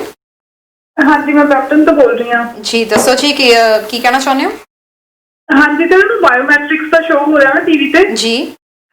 ਉਹ ਮੈਂ ਵੈਬਸਾਈਟ ਤੇ ਚੈੱਕ ਕੀਤਾ ਬਾਇਓਮੈਟ੍ਰਿਕਸ ਦੇ ਉਹਦੇ ਤੇ ਤਾਂ ਹਲੇ ਉਹ ਸਰਵਿਸ ਕੈਨੇਡਾ ਕਲੋਜ਼ ਦਿਖਾ ਰਿਹਾ, ਫਿਰ ਮੇਰਾ ਕੀ ਪ੍ਰੋਸੈਸ ਦਾ ਮਤਲਬ ਮੈਮ ਉਹਨਾਂ ਨੂੰ ਕੰਟੈਕਟ ਕਰਨ ਦਾ? ਜੀ ਬਾਇਓਮੈਟ੍ਰਿਕਸ ਦਾ ਇਹ ਹੈ ਕਿ ਅੱਜ ਹੀ ਇਹ ਨਵੀਂ ਅਪਡੇਸ਼ਨ ਆਈ ਹੈ। ਤੁਸੀਂ IRCC ਦੇ ਤੁਸੀਂ ਸੋਸ਼ਲ ਮੀਡੀਆ ਪੇਜ ਤੇ ਜਾਓਗੇ, ਉਹਨਾਂ ਨੇ ਅੱਜ ਹੀ ਅਪਡੇਸ਼ਨ ਪਾਈ ਹੈ। ਸੋ ਬਾਇਓਮੈਟ੍ਰਿਕਸ ਸਿਰਫ ਜਿਨ੍ਹਾਂ ਨੇ PR ਦੀਆਂ ਐਪਲੀਕੇਸ਼ਨਸ ਲਗਾਈਆਂ ਹੋਈਆਂ ਨੇ ਉਹਨਾਂ ਲਈ ਓਪਨ ਹੋਇਆ। ਉਹ ਵੀ ਤੁਸੀਂ ਖੁਦ ਕੰਟੈਕਟ ਨਹੀਂ ਕਰ ਸਕਦੇ, ਇੱਕ ਇੱਕ ਕਰਕੇ ਜਿਹਦੀ ਫਾਈਲ ਆਈ ਜਾਏਗੀ ਉਹਨਾਂ ਨੂੰ ਉਹ ਖੁਦ ਕੰਟੈਕਟ ਕਰਨਗੇ, ਅਪਾਇੰਟਮੈਂਟ ਬੁੱਕ ਕਰਨਗੇ ਕਿਹੜਾ ਟਾਈਮ ਤੁਹਾਡੇ ਕੋਲ ਅਵੇਲੇਬਲ ਹੋਏਗਾ। ਉਸ ਤੋਂ ਬਾਅਦ ਤੁਸੀਂ ਆਪ ਨਹੀਂ ਕੰਟੈਕਟ ਕਰ ਸਕਦੇ ਬਾਇਓਮੈਟ੍ਰਿਕਸ ਲਈ, ਉਹ ਖੁਦ ਤੁਹਾਨੂੰ ਕੰਟੈਕਟ ਕਰਨਗੇ। ਜਿਨ੍ਹਾਂ ਦੀਆਂ ਸਿਰਫ PR ਦੀਆਂ ਫਾਈਲਸ ਲੱਗੀਆਂ ਨੇ ਉਹਨਾਂ ਲਈ ਓਪਨ ਹੋਇਆ ਜੀ, ਉਹਨਾਂ ਲਈ ਓਪਨ ਹੋਇਆ ਜੀ। ਬਿਲਕੁਲ ਜੀ, ਬਹੁਤ ਬਹੁਤ ਸ਼ੁਕਰੀਆ ਜੀ ਕਾਲ ਕਰਨ ਲਈ। ਜੀ ਸਰ। ਹਾਂ ਤਰਨ, ਇਹ ਕਿਉਂਕਿ ਤੁਹਾਨੂੰ ਜਿਵੇਂ ਦੱਸਿਆ ਜੀ ਤੁਹਾਨੂੰ ਉਹਨਾਂ ਨੇ ਬਿਲਕੁਲ ਵੀ they will contact you, don't even call them, ਕੋਈ ਈਮੇਲ ਨਾ ਕਰੋ, ਕੋਈ ਕੁਛ ਨਾ ਕਰੋ ਜੀ। ਉਹਨਾਂ ਤੈਨੂੰ ਕਿਸੇ ਗੱਲ ਦਾ ਜਵਾਬ ਨਹੀਂ ਦੇਣਾ, ਪਰ ਉਹ ਆਪਣੇ ਆਪ ਉਹਨਾਂ ਨੂੰ ਤੁਹਾਡਾ ਜ਼ਿਆਦਾ ਫਿਕਰ ਹੈ ਜੀ। ਜਦੋਂ ਤੁਹਾਡਾ ਨੰਬਰ ਹੈਗਾ ਤੁਹਾਨੂੰ ਕਾਲ ਕਰਨਗੇ ਜੀ। ਬਿਲਕੁਲ ਸਰ। ਮਨਜੋਤ ਸਿੰਘ ਜੀ ਨੇ ਸਾਨੂੰ ਇੱਕ ਨਿਊਜ਼ ਸੈਂਡ ਕੀਤੀ ਆ, ਸਾਡੇ ਰੈਗੂਲਰ ਵਿਊਅਰ ਨੇ, ਉਹਨਾਂ ਦਾ ਕਹਿਣਾ ਹੈ ਕਿ ਹਜ਼ੂਰੀ ਰਾਗੀ ਕੀਰਤਨੀਆ ਭਾਈ ਹਰਨਾਮ ਸਿੰਘ ਜੀ ਜਿਹੜੇ ਨੇ ਸ਼੍ਰੀਨਗਰ ਵਾਲੇ, ਉਹ ਇਸ ਦੁਨੀਆ ਵਿੱਚ ਨਹੀਂ ਰਹੇ, ਅਕਾਲ ਚਲਾਣਾ ਕਰਕੇ ਨੇ। ਸੋ ਹਮਦਰਦ TV ਵੀ ਆਪਣੀ ਸ਼ਰਧਾ ਦੇ ਫੁੱਲ ਜੀ ਉਹਨਾਂ ਨੂੰ ਭੇਂਟ ਕਰਦੇ ਆ। ਤੇ ਸਰ ਕੁਝ ਕੁਐਸਚਨਸ ਨੇ ਦਰਸ਼ਕਾਂ ਦੇ, ਜੇ ਇਜਾਜ਼ਤ ਹੋਵੇ 2 ਮਿੰਟ ਲਈ ਆਪਾਂ ਰਿਪਲਾਈ ਕਰ ਦਈਏ। ਬਿਲਕੁਲ ਜੀ। ਬਿਲਕੁਲ। ਕੁਝ ਦਰਸ਼ਕ ਸਾਨੂੰ ਇਮੀਗ੍ਰੇਸ਼ਨ ਸੰਬੰਧੀ ਕੁਐਸਚਨਸ ਪੁੱਛ ਰਹੇ ਨੇ, ਤਾਂ ਤੁਹਾਨੂੰ ਸਭ ਤੋਂ ਪਹਿਲਾਂ ਦੱਸ ਦਈਏ ਕਿ ਇਮੀਗ੍ਰੇਸ਼ਨ ਸੰਬੰਧੀ ਸਾਡੇ ਵਿੱਚੋਂ ਕੋਈ ਵੀ ਇਸ ਵਕਤ ਕੰਸਲਟੈਂਟ ਨਹੀਂ ਹੈਗਾ। ਸੋ ਇਮੀਗ੍ਰੇਸ਼ਨ ਸੰਬੰਧੀ ਤੁਹਾਨੂੰ ਸਟੀਕ ਜਾਣਕਾਰੀ ਅਸੀਂ ਨਹੀਂ ਦੇ ਸਕਦੇ ਹੈਗੇ। ਕੱਲ ਨੂੰ 3 ਤੋਂ ਲੈ ਕੇ 4 ਵਜੇ ਤੱਕ ਹਮਦਰਦ TV ਦੇ ਉੱਤੇ ਲਾਈਵ ਪ੍ਰੋਗਰਾਮ ਦੇ ਵਿੱਚ ਟੋਰਾਂਟੋ ਸਮੇਂ ਦੇ ਮੁਤਾਬਿਕ 3 ਤੋਂ ਲੈ ਕੇ 4 ਵਜੇ ਤੱਕ ਕੈਨੇਡੀਅਨ ਇਮੀਗ੍ਰੇਸ਼ਨ ਕੰਸਲਟੈਂਟ ਸਾਡੇ ਨਾਲ ਜੁੜਨਗੇ। ਇਮੀਗ੍ਰੇਸ਼ਨ ਸੰਬੰਧੀ ਤੁਹਾਡੀ ਕੋਈ ਵੀ ਜਾਣਕਾਰੀ ਹੈਗੀ, ਕੁਝ ਵੀ ਤੁਸੀਂ ਪੁੱਛਣਾ ਚਾਹੁੰਦੇ ਹੋ, ਉਸ ਟਾਈਮ ਤੁਸੀਂ ਕਾਲ ਕਰ ਸਕਦੇ ਹੋ। ਕੁਝ ਇੱਕ ਦਰਸ਼ਕ ਜਿਹੜੇ ਹੈਗੇ ਨੇ ਇੱਕ ਪੁੱਛ ਰਹੇ ਨੇ UK ਤੋਂ ਤੁਸੀਂ ਟਰੈਵਲ ਕਰ ਸਕਦੇ ਹੋ ਜਾਂ ਨਹੀਂ। UK ਵਾਲੇ ਨੂੰ ਹਾਲਾਂਕਿ ਵੀਜ਼ਾ ਲੈਣ ਦੀ ਲੋੜ ਨਹੀਂ ਹੈ, ਪਰ ਜਦ ਤੱਕ ਤੁਹਾਡਾ ਕੋਈ ਐਸੈਂਸ਼ੀਅਲ ਕੋਈ ਜ਼ਰੂਰੀ ਕੰਮ ਨਹੀਂ ਹੈਗਾ ਤਦ ਤੱਕ ਤੁਸੀਂ ਟਰੈਵਲ ਨਹੀਂ ਕਰ ਸਕਦੇ। ਕਿਸੇ ਐਮਰਜੈਂਸੀ ਤੋਂ ਬਿਨਾਂ ਅਜੇ ਟਰੈਵਲ ਕਰਨ ਦੀ ਇਜਾਜ਼ਤ ਨਹੀਂ ਹੈ। ਨਿਊਜ਼ੀਲੈਂਡ ਵਾਲੇ ਪੁੱਛ ਰਹੇ ਨੇ ਕਿ ਉਹਨਾਂ ਦੇ ਬੇਟੇ ਨੇ ਜਿਹੜਾ ਕੇਸ ਲਗਾਇਆ ਹੋਇਆ, ਸ਼ਾਇਦ ਕੁਝ ਐਵੇਂ ਦਾ ਹੀ ਕੁਐਸਚਨ ਹੈ। ਸੋ ਮੈਂ ਇਸ ਦੇ ਬਾਰੇ ਵਿੱਚ ਸਟੀਕ ਜਾਣਕਾਰੀ ਨਹੀਂ ਦੇ ਪਾਉਂਗੀ। ਤੁਸੀਂ ਕੱਲ ਨੂੰ 3 ਤੋਂ ਲੈ ਕੇ 4 ਵਜੇ ਦੇ ਵਿੱਚ ਤੁਸੀਂ ਕੁਐਸਚਨ ਪੁੱਟ ਕਰ ਸਕਦੇ ਹੋ। ਦੁਬਈ ਵਾਲੇ ਵੀ ਪੁੱਛ ਰਹੇ ਨੇ, ਸੋ ਉਹਨਾਂ ਨੂੰ ਵੀ ਇਹੀ ਮੇਰੀ ਰਿਕੁਐਸਟ ਹੈ ਕਿ ਤੁਸੀਂ ਕੱਲ ਨੂੰ 3 ਤੋਂ ਲੈ ਕੇ 4 ਵਜੇ ਦੇ ਵਿੱਚ ਕਾਲ ਕਰ ਲਿਓ। ਟੋਰਾਂਟੋ ਸਮੇਂ ਦੇ ਮੁਤਾਬਿਕ ਇਮੀਗ੍ਰੇਸ਼ਨ ਐਕਸਪਰਟ ਸਾਡੇ ਨਾਲ ਬੈਠੇ ਹੋਣਗੇ, ਉਹ ਜ਼ਿਆਦਾ ਵਧੀਆ ਵੇ ਨਾਲ ਤੁਹਾਨੂੰ ਜਾਣਕਾਰੀ ਦੇ ਸਕਦੇ ਨੇ। ਹਾਂਜੀ, ਬੀ ਕੇਅਰਫੁਲ। ਟਾਈਮ ਜ਼ਰੂਰ ਨੋਟ ਕਰ ਲਓ ਜੀ, ਕਿਉਂਕਿ ਵੱਖਰੀ ਤੁਸੀਂ ਜਗ੍ਹਾ ਤੋਂ ਸਾਨੂੰ ਪ੍ਰੋਗਰਾਮ ਸਾਡਾ ਦੇਖਦੇ ਹੋ ਜੀ।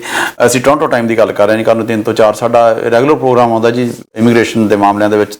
ਕੋਈ ਵੀ ਤੁਹਾਡਾ ਸਵਾਲ ਆ ਜੀ, ਲਾਈਵ ਤੁਹਾਨੂੰ ਜਦ ਹੀ ਉਸੇ ਵੇਲੇ ਜਵਾਬ ਮਿਲੇਗਾ ਜੀ। ਬਿਲਕੁਲ ਜੀ। ਤੇ ਸਰ ਹੁਣ ਸਮਾਂ ਵੀ ਇਜਾਜ਼ਤ ਲੈਣ ਦਾ ਹੋ ਰਿਹਾ। ਅਜੇ ਬਹੁਤ ਸਾਰੀਆਂ ਖਬਰਾਂ ਜਿਹੜੀਆਂ ਅਸੀਂ ਡਿਸਕਸ ਕਰਨੀਆਂ ਸੀ, ਜਿਹੜੀਆਂ ਕਿ ਸਮਾਂ ਘੱਟ ਹੋਣ ਦੇ ਚਲਦੇ ਅਸੀਂ ਨਹੀਂ ਡਿਸਕਸ ਕਰ ਪਾ ਰਹੇ। ਸੋ ਅੱਜ ਆਪਾਂ ਕਿਸ ਚੀਜ਼ ਦੇ ਬਾਰੇ ਵਿੱਚ ਗੱਲ ਕਰ ਰਹੇ ਹਾਂ?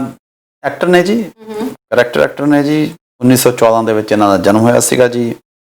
ਇਹ 1929 ਤੋਂ ਲੈ ਕੇ 47 ਤੱਕ ਇਹ ਸਟੇਜ ਐਕਟਰ ਰਹੇ ਨੇ ਜੀ। ਤੇ ਉਸ ਤੋਂ ਮਗਰੋਂ ਇਹ ਫਿਲਮਾਂ ਦੇ ਵਿੱਚ ਆ ਗਏ ਸੀਗੇ ਜੀ। ਇਹ ਫਰੀडम ਫਾਈਟਰ ਵੀ ਰਹੇ ਨੇ ਤਰਨ। ਜਦੋਂ ਭਾਰਤੀ ਪਾਰਟੀਸ਼ਨ ਹੋਈ ਹੈ ਤਾਂ ਇਹ ਪਾਕਿਸਤਾਨ ਵਾਲੇ ਪਾਸੇ ਰਹਿ ਗਏ ਸਨ। ਉੱਥੇ ਇਹਨਾਂ ਨੂੰ 2 ਸਾਲ ਦੀ ਤੋਂ ਸਜ਼ਾ ਹੋ ਗਈ ਸੀ। ਉਹ 2 ਸਾਲ ਦੀ ਸਜ਼ਾ ਕੱਟ ਕੇ ਫਿਰ ਇਹ ਵਾਪਸ ਇੱਥੇ ਆਏ ਸੀ। ਇੱਕ ਕਸ਼ਮੀਰੀ ਪੰਡਤ ਫੈਮਿਲੀ ਨੂੰ ਇਹ ਬਿਲੋਂਗ ਕਰਦੇ ਨੇ ਜੀ। ਇਹਨਾਂ ਦੇ 2 ਸਿਸਟਰਸ ਨੇ, ਬਿਸ਼ਨ ਤੇ ਕਿਸ਼ਨ ਜੀ, ਤੇ ਇਹਨਾਂ ਨੇ ਬੜੀਆਂ ਫਿਲਮਾਂ ਦੇ ਵਿੱਚ ਕੰਮ ਕੀਤਾ ਜੀ। 250 ਦੇ ਨੇੜੇ ਫਿਲਮਾਂ ਦੇ ਕੰਮ ਕੀਤਾ ਜੀ। ਇਹਨਾਂ ਨੇ ਸ਼੍ਰੀ ਸੰਗੀਤ ਪ੍ਰਿਆ ਮੰਡਲ ਦੇ ਵਿੱਚ ਥੀਏਟਰ ਗਰੁੱਪ ਸੀਗਾ ਜੀ ਪਸ਼ਾਵਰ ਦੇ ਵਿੱਚ, ਉਹਦੇ ਵਿੱਚ ਬੜੀ ਦੇਰ ਵਾਸਤੇ ਇਹਨਾਂ ਨੇ ਕੰਮ ਕੀਤਾ ਜੀ। ਪਹਿਲਾਂ ਇੱਕ ਕਰਾਚੀ ਵਿੱਚ ਰਹਿੰਦੇ, ਫਿਰ ਇਹਨਾਂ ਦੇ ਫਾਦਰ ਦੀ ਰਿਟਾਇਰਮੈਂਟ ਤੋਂ ਮਗਰੋਂ ਇਹ ਮੁੰਬਈ ਦੇ ਵਿੱਚ ਆ ਕੇ ਰਹਿਣ ਲੱਗੇ ਜੀ। ਰਾਜਸਥਾਨੀ ਕੈਫੀ ਆਸਮੀ ਜਿਹੜੇ ਤੁੰਨੇ ਕੀ ਕਾਮੇਡੀ ਸੁਭਾਅ ਦੇ ਸੀਗੇ ਜੀ, ਉਹਨਾਂ ਦੇ ਨਾਲ ਰਲ ਕੇ ਇਹਨਾਂ ਨੇ ਬਹੁਤ ਕੁਝ ਬੜੀਆਂ ਮੱਲਾਂ ਮਾਰੀਆਂ ਨੇ ਜੀ। ਹੋਰ ਤੁਹਾਨੂੰ ਕੀ ਦੱਸਾਂ ਜੀ, ਸ਼ਾਗਿਰਦ ਦੇ ਵਿੱਚ ਇਹਨਾਂ ਨੇ ਕੰਮ ਕੀਤਾ ਸੀਗਾ ਜੀ। ਰਜੇਸ਼ ਖੰਨਾ ਦੇ ਨਾਲ ਇਹਨਾਂ ਨੇ 16 ਫਿਲਮਾਂ 'ਚ ਕੰਮ ਕੀਤਾ ਜੀ। ਨਮਕ ਹਰਾਮ 'ਚ ਕੰਮ ਕੀਤਾ ਜੀ। ਸ਼ੌਕੀਨ ਵਿੱਚ ਵੀ ਕੰਮ ਕੀਤਾ ਹੈਗਾ। ਚਿੱਚੋਰ 'ਚ, ਗੁੱਡੀ 'ਚ ਵੀ ਕੰਮ ਕੀਤਾ ਜੀ ਇਹਨਾਂ ਨੇ। ਸ਼ਰਾਰਤ ਵਿੱਚ ਵੀ ਕੰਮ ਕੀਤਾ ਸੀ। ਲਗਾਨ ਵਿੱਚ ਵੀ ਕੰਮ ਕੀਤਾ। ਦੇਖ ਲਓ, ਮੈਂ ਤੁਹਾਨੂੰ ਬਹੁਤ ਜ਼ਿਆਦਾ ਤੁਹਾਨੂੰ ਇੰਨੇ ਦਿੱਤੇ ਆ ਜੀ। ਪਰ ਇੱਕ ਫਿਲਮ ਹੈ ਉਹ ਮੈਂ ਦੱਸਣੀ ਨਹੀਂ ਜੀ, ਕਿਉਂਕਿ ਉਹ ਫਿਲਮ ਦੱਸੀ ਤਾਂ ਫਿਰ ਤੁਸੀਂ ਜਦੇ ਕਹਿਣਾ ਜੀ ਇਹ ਤਾਂ ਉਹੀ ਨੇ ਜੀ। ਇਹ ਇੰਡੀਆ ਗਵਰਨਮੈਂਟ ਵੱਲੋਂ ਜੀ ਪਦਮ ਭੂਸ਼ਣ ਇਹਨਾਂ ਨੂੰ ਅਵਾਰਡ ਕੀਤਾ ਗਿਆ ਸੀ 2006 ਦੇ ਵਿੱਚ। ਅਖੀਰਲੀ ਉਮਰ ਦੇ ਵਿੱਚ ਇਹਨਾਂ ਦੀ ਹਾਲਤ ਬਹੁਤ ਮੰਦੀ ਹੋ ਗਈ ਸੀਗੀ ਜੀ। ਮੇਰੀਆਂ ਨਜ਼ਰਾਂ ਲੈਪਟਾਪ ਤੇ ਹੀ ਟਿਕੀਆਂ ਹੋਈਆਂ ਨੇ ਕਿ ਕੋਈ ਦੱਸੇ, ਕਿਉਂਕਿ ਬਾਲੀਵੁੱਡ ਦੇ ਇੰਨੇ ਫੈਨ ਨੇ ਸਾਡੇ ਦਰਸ਼ਕ। ਇੱਕ ਦਰਸ਼ਕ ਸਾਡੇ ਨਾਲ ਜੁੜ ਗਏ ਨੇ। ਹੈਲੋ, ਹਾਂਜੀ ਸਰ, ਮੈਮ ਤਰਨਜੀਤ ਜੀ ਮੈਂ ਵਿੱਕੀ ਬੋਲ ਰਹੀ ਹਾਂ। ਹਾਂਜੀ ਵਿੱਕੀ ਜੀ। ਮਿਸਟਰ ਏਕੇ ਹੰਗਲ ਜੀ ਨੇ ਮੇਰਾ ਖਿਆਲ। ਤੁਸੀਂ ਏਕੇ ਹੰਗਲ ਜੀ, ਤੁਸੀਂ ਬੜੀ ਕਮਾਲ ਕਰਤੀ ਜੀ, ਬੜੀ ਦੂਰ ਤੱਕ ਸਕਰੀਨ ਤੇ ਆਨਸਰ ਸੁਣ ਸਕਦੇ ਹੋ। ਵੈਸੇ ਨੈਕਸਟ ਅਵਾਰਡ ਤੁਹਾਨੂੰ ਹੀ ਦੇਣਾ ਚਾਹੀਦਾ। ਬਾਲੀਵੁੱਡ ਦੇ ਬਹੁਤ ਤਕੜੇ ਫੈਨ ਲੱਗਦੇ ਹੋ ਜੀ। ਬਹੁਤ ਸ਼ੁਕਰੀਆ ਜੀ। ਸ਼ੌਕੀਨ ਦੇ ਵਿੱਚ ਕੰਮ ਕੀਤਾ ਸੀ ਔਰ ਮੋਹਲ ਪਾਲਕਰ ਦੀਆਂ ਫਿਲਮਾਂ 'ਚ ਕੰਮ ਕੀਤਾ ਜੀ ਇਹਨਾਂ ਨੇ। ਅਖੀਰਲੀ ਉਮਰ ਦੇ ਵਿੱਚ ਇਹਨਾਂ ਦੀ ਹਾਲਤ ਬਹੁਤ ਮਾੜੀ ਹੋ ਗਈ ਸੀਗੀ। ਫਾਈਨੈਂਸ਼ੀਅਲੀ ਵੀ ਵੀਕ ਹੋ ਗਏ ਸੀਗੇ। ਇਹਨਾਂ ਦਾ ਬੇਟਾ ਜੀ ਉਹ ਸੰਗੀਤਕਾਰ ਸੀਗਾ, ਉਹਦੇ ਵਿੱਚ ਵੀ ਉਹ ਤੋਂ ਹਾਲਾਤ ਉਹਦੀ ਇਹਦੀ ਸਪੋਰਟ ਨਹੀਂ ਸੀ ਕਰ ਸਕਦਾ। ਅਖੀਰ ਜਿਹੜੀ ਮਹਾਰਾਸ਼ਟਰ ਦੀ ਸਰਕਾਰ ਆ ਉਹਨਾਂ ਨੇ ਇਹਨਾਂ ਦੀ ਮਦਦ ਕੀਤੀ ਸੀ ਤੇ ਇਹਨਾਂ ਦਾ ਅਖੀਰ ਦੇ ਵਿੱਚ ਇਲਾਜ ਕਰਵਾਇਆ ਸੀਗਾ ਜੀ। ਸਰ ਤੁਸੀਂ ਦੱਸ ਹੀ ਦਿਓ, ਸਾਡੀ ਟੈਕਨੀਕਲ ਟੀਮ ਜ਼ਿਆਦਾ ਕਾਲੀ ਰਹੀ, ਉਹਨਾਂ ਨੇ ਪਿਕਚਰ ਪਲੇ ਕਰਤੀ ਹੈ। ਇਹਨਾਂ ਦਾ ਬੜਾ ਮਸ਼ਹੂਰ ਡਾਇਲੌਗ ਹੈ ਜੀ ਸ਼ੋਲੇ ਦਾ, ਇਤਨਾ ਸन्नाटा ਕਿਉਂ ਹੈ ਭਾਈ। ਇਹ ਜਦੋਂ ਉਹਦੇ ਬੇਟੇ ਦੀ ਡੈਥ ਹੋ ਜਾਂਦੀ ਆ ਉੱਥੇ ਹਸਪਤਾਲ ਵਿੱਚ, ਇਹਨਾਂ ਨੂੰ ਅੱਖਾਂ ਤੋਂ ਦਿਖਾਈ ਨਹੀਂ ਦਿੰਦਾ ਤੇ ਬਹੁਤ ਬੜਾ ਇਮੋਸ਼ਨਲ ਹੈਗਾ ਜੀ। ਇਹ ਜਿਹੜੇ ਹਿਸਾਬ 'ਚੋਂ ਇਹਨਾਂ ਨੇ ਡਿਲੀਵਰ ਕੀਤਾ, ਇਟਸ ਬਿਊਟੀਫੁਲ ਐਸਾ ਡਾਇਲੌਗ ਹੈ ਇਹਨਾਂ ਦੇ ਨਾਲ। ਜ਼ਿੰਦਗੀ 'ਚ ਕਈ ਤਰਨ ਐਕਟਰਸ ਨੇ ਉਹਨਾਂ ਦੇ ਨਾਲ ਉਹ ਡਾਇਲੌਗਸ ਪੱਕੇ ਹੋ ਜਾਂਦੇ ਨੇ। ਉਹਨਾਂ ਨੂੰ ਉਹ ਜਾਣਿਆ ਜਾਂਦਾ ਹੈ, ਤੇਰਾ ਕਿਆ ਹੋ ਗਿਆ ਕਾਲੀਆ, ਤੇ ਉਹ ਇਤਨਾ ਸन्नाटा ਕਿਉਂ ਹੈ ਭਾਈ। ਏਕੇ ਹੰਗਲ, ਅਵਤਾਰ ਕ੍ਰਿਸ਼ਨ ਹੰਗਲ ਇਹਨਾਂ ਦਾ ਪੂਰਾ ਨਾਮ ਜੀ। ਅਜੇ ਨਹੀਂ ਕਾਫੀ ਜੀ ਕਾਲਸ ਆਈਆਂ ਤੁਹਾਡੀਆਂ, ਸਾਨੂੰ ਸੁਨੇਹੇ ਆਉਂਦੇ ਨੇ। So nice of you. ਕੱਲ ਨੂੰ ਫੇਰ ਮਿਲਾਂਗੇ ਜੀ। ਸਤਿ ਸ੍ਰੀ ਅਕਾਲ। ਬਿਲਕੁਲ ਜੀ, ਤੇ ਸਾਰੇ ਦਰਸ਼ਕਾਂ ਦਾ ਬਹੁਤ ਬਹੁਤ ਧੰਨਵਾਦ ਜਿਹੜੇ ਕਾਲ ਕਰ ਰਹੇ ਨੇ। ਤੇ ਕਈ ਸਾਨੂੰ ਪੁੱਛ ਰਹੇ ਨੇ ਕਿ ਵੈਬਸਾਈਟ ਦੇ ਉੱਤੇ ਸ਼ੋ ਨਹੀਂ ਹੋ ਰਿਹਾ। ਤੁਹਾਨੂੰ ਦੱਸ ਦਈਏ ਕਿ IRCC ਦੇ ਤੁਸੀਂ ਪੇਜ ਦੇ ਉੱਤੇ ਜਾਓ, ਉਹਨਾਂ ਨੇ ਪੂਰੀ ਨਾਲ ਟਵੀਟ ਆਪਣਾ ਪਾਇਆ ਹੋਇਆ ਉਹਨਾਂ ਨੇ, ਸੋ ਉਹਦੇ ਵਿੱਚ ਤੁਸੀਂ ਦੇਖ ਸਕਦੇ ਹੋ। ਤੇ ਬਾਕੀ ਤੁਹਾਨੂੰ ਕੱਲ ਨੂੰ ਅਸੀਂ ਪੂਰੀ ਇਨਫੋਰਮੇਸ਼ਨ ਦੇ ਦਾਂਗੇ। ਟੋਰਾਂਟੋ ਸਮੇਂ ਦੇ ਮੁਤਾਬਿਕ ਕੱਲ ਨੂੰ 3 ਤੋਂ ਲੈ ਕੇ 4 ਵਜੇ ਤੱਕ ਸਾਡੇ ਨਾਲ ਕੈਨੇਡੀਅਨ ਇਮੀਗ੍ਰੇਸ਼ਨ ਕੰਸਲਟੈਂਟ ਜੁੜਨਗੇ। ਕੋਈ ਵੀ ਤੁਹਾਡਾ ਇਮੀਗ੍ਰੇਸ਼ਨ ਸੰਬੰਧੀ ਸਵਾਲ ਆ, ਕੱਲ ਨੂੰ ਤੁਸੀਂ ਸਾਨੂੰ ਕਾਲ ਕਰ ਸਕਦੇ ਹੋ ਲਾਈਵ ਪ੍ਰੋਗਰਾਮ ਦੇ ਵਿੱਚ। ਫਿਲਹਾਲ ਪ੍ਰੋਗਰਾਮ ਦੇਖਣ ਲਈ ਬਹੁਤ ਬਹੁਤ ਧੰਨਵਾਦ। ਦੇਖਦੇ ਰਹੋ ਹਮਦਰਦ TV। ਸਤਿ ਸ੍ਰੀ ਅਕਾਲ।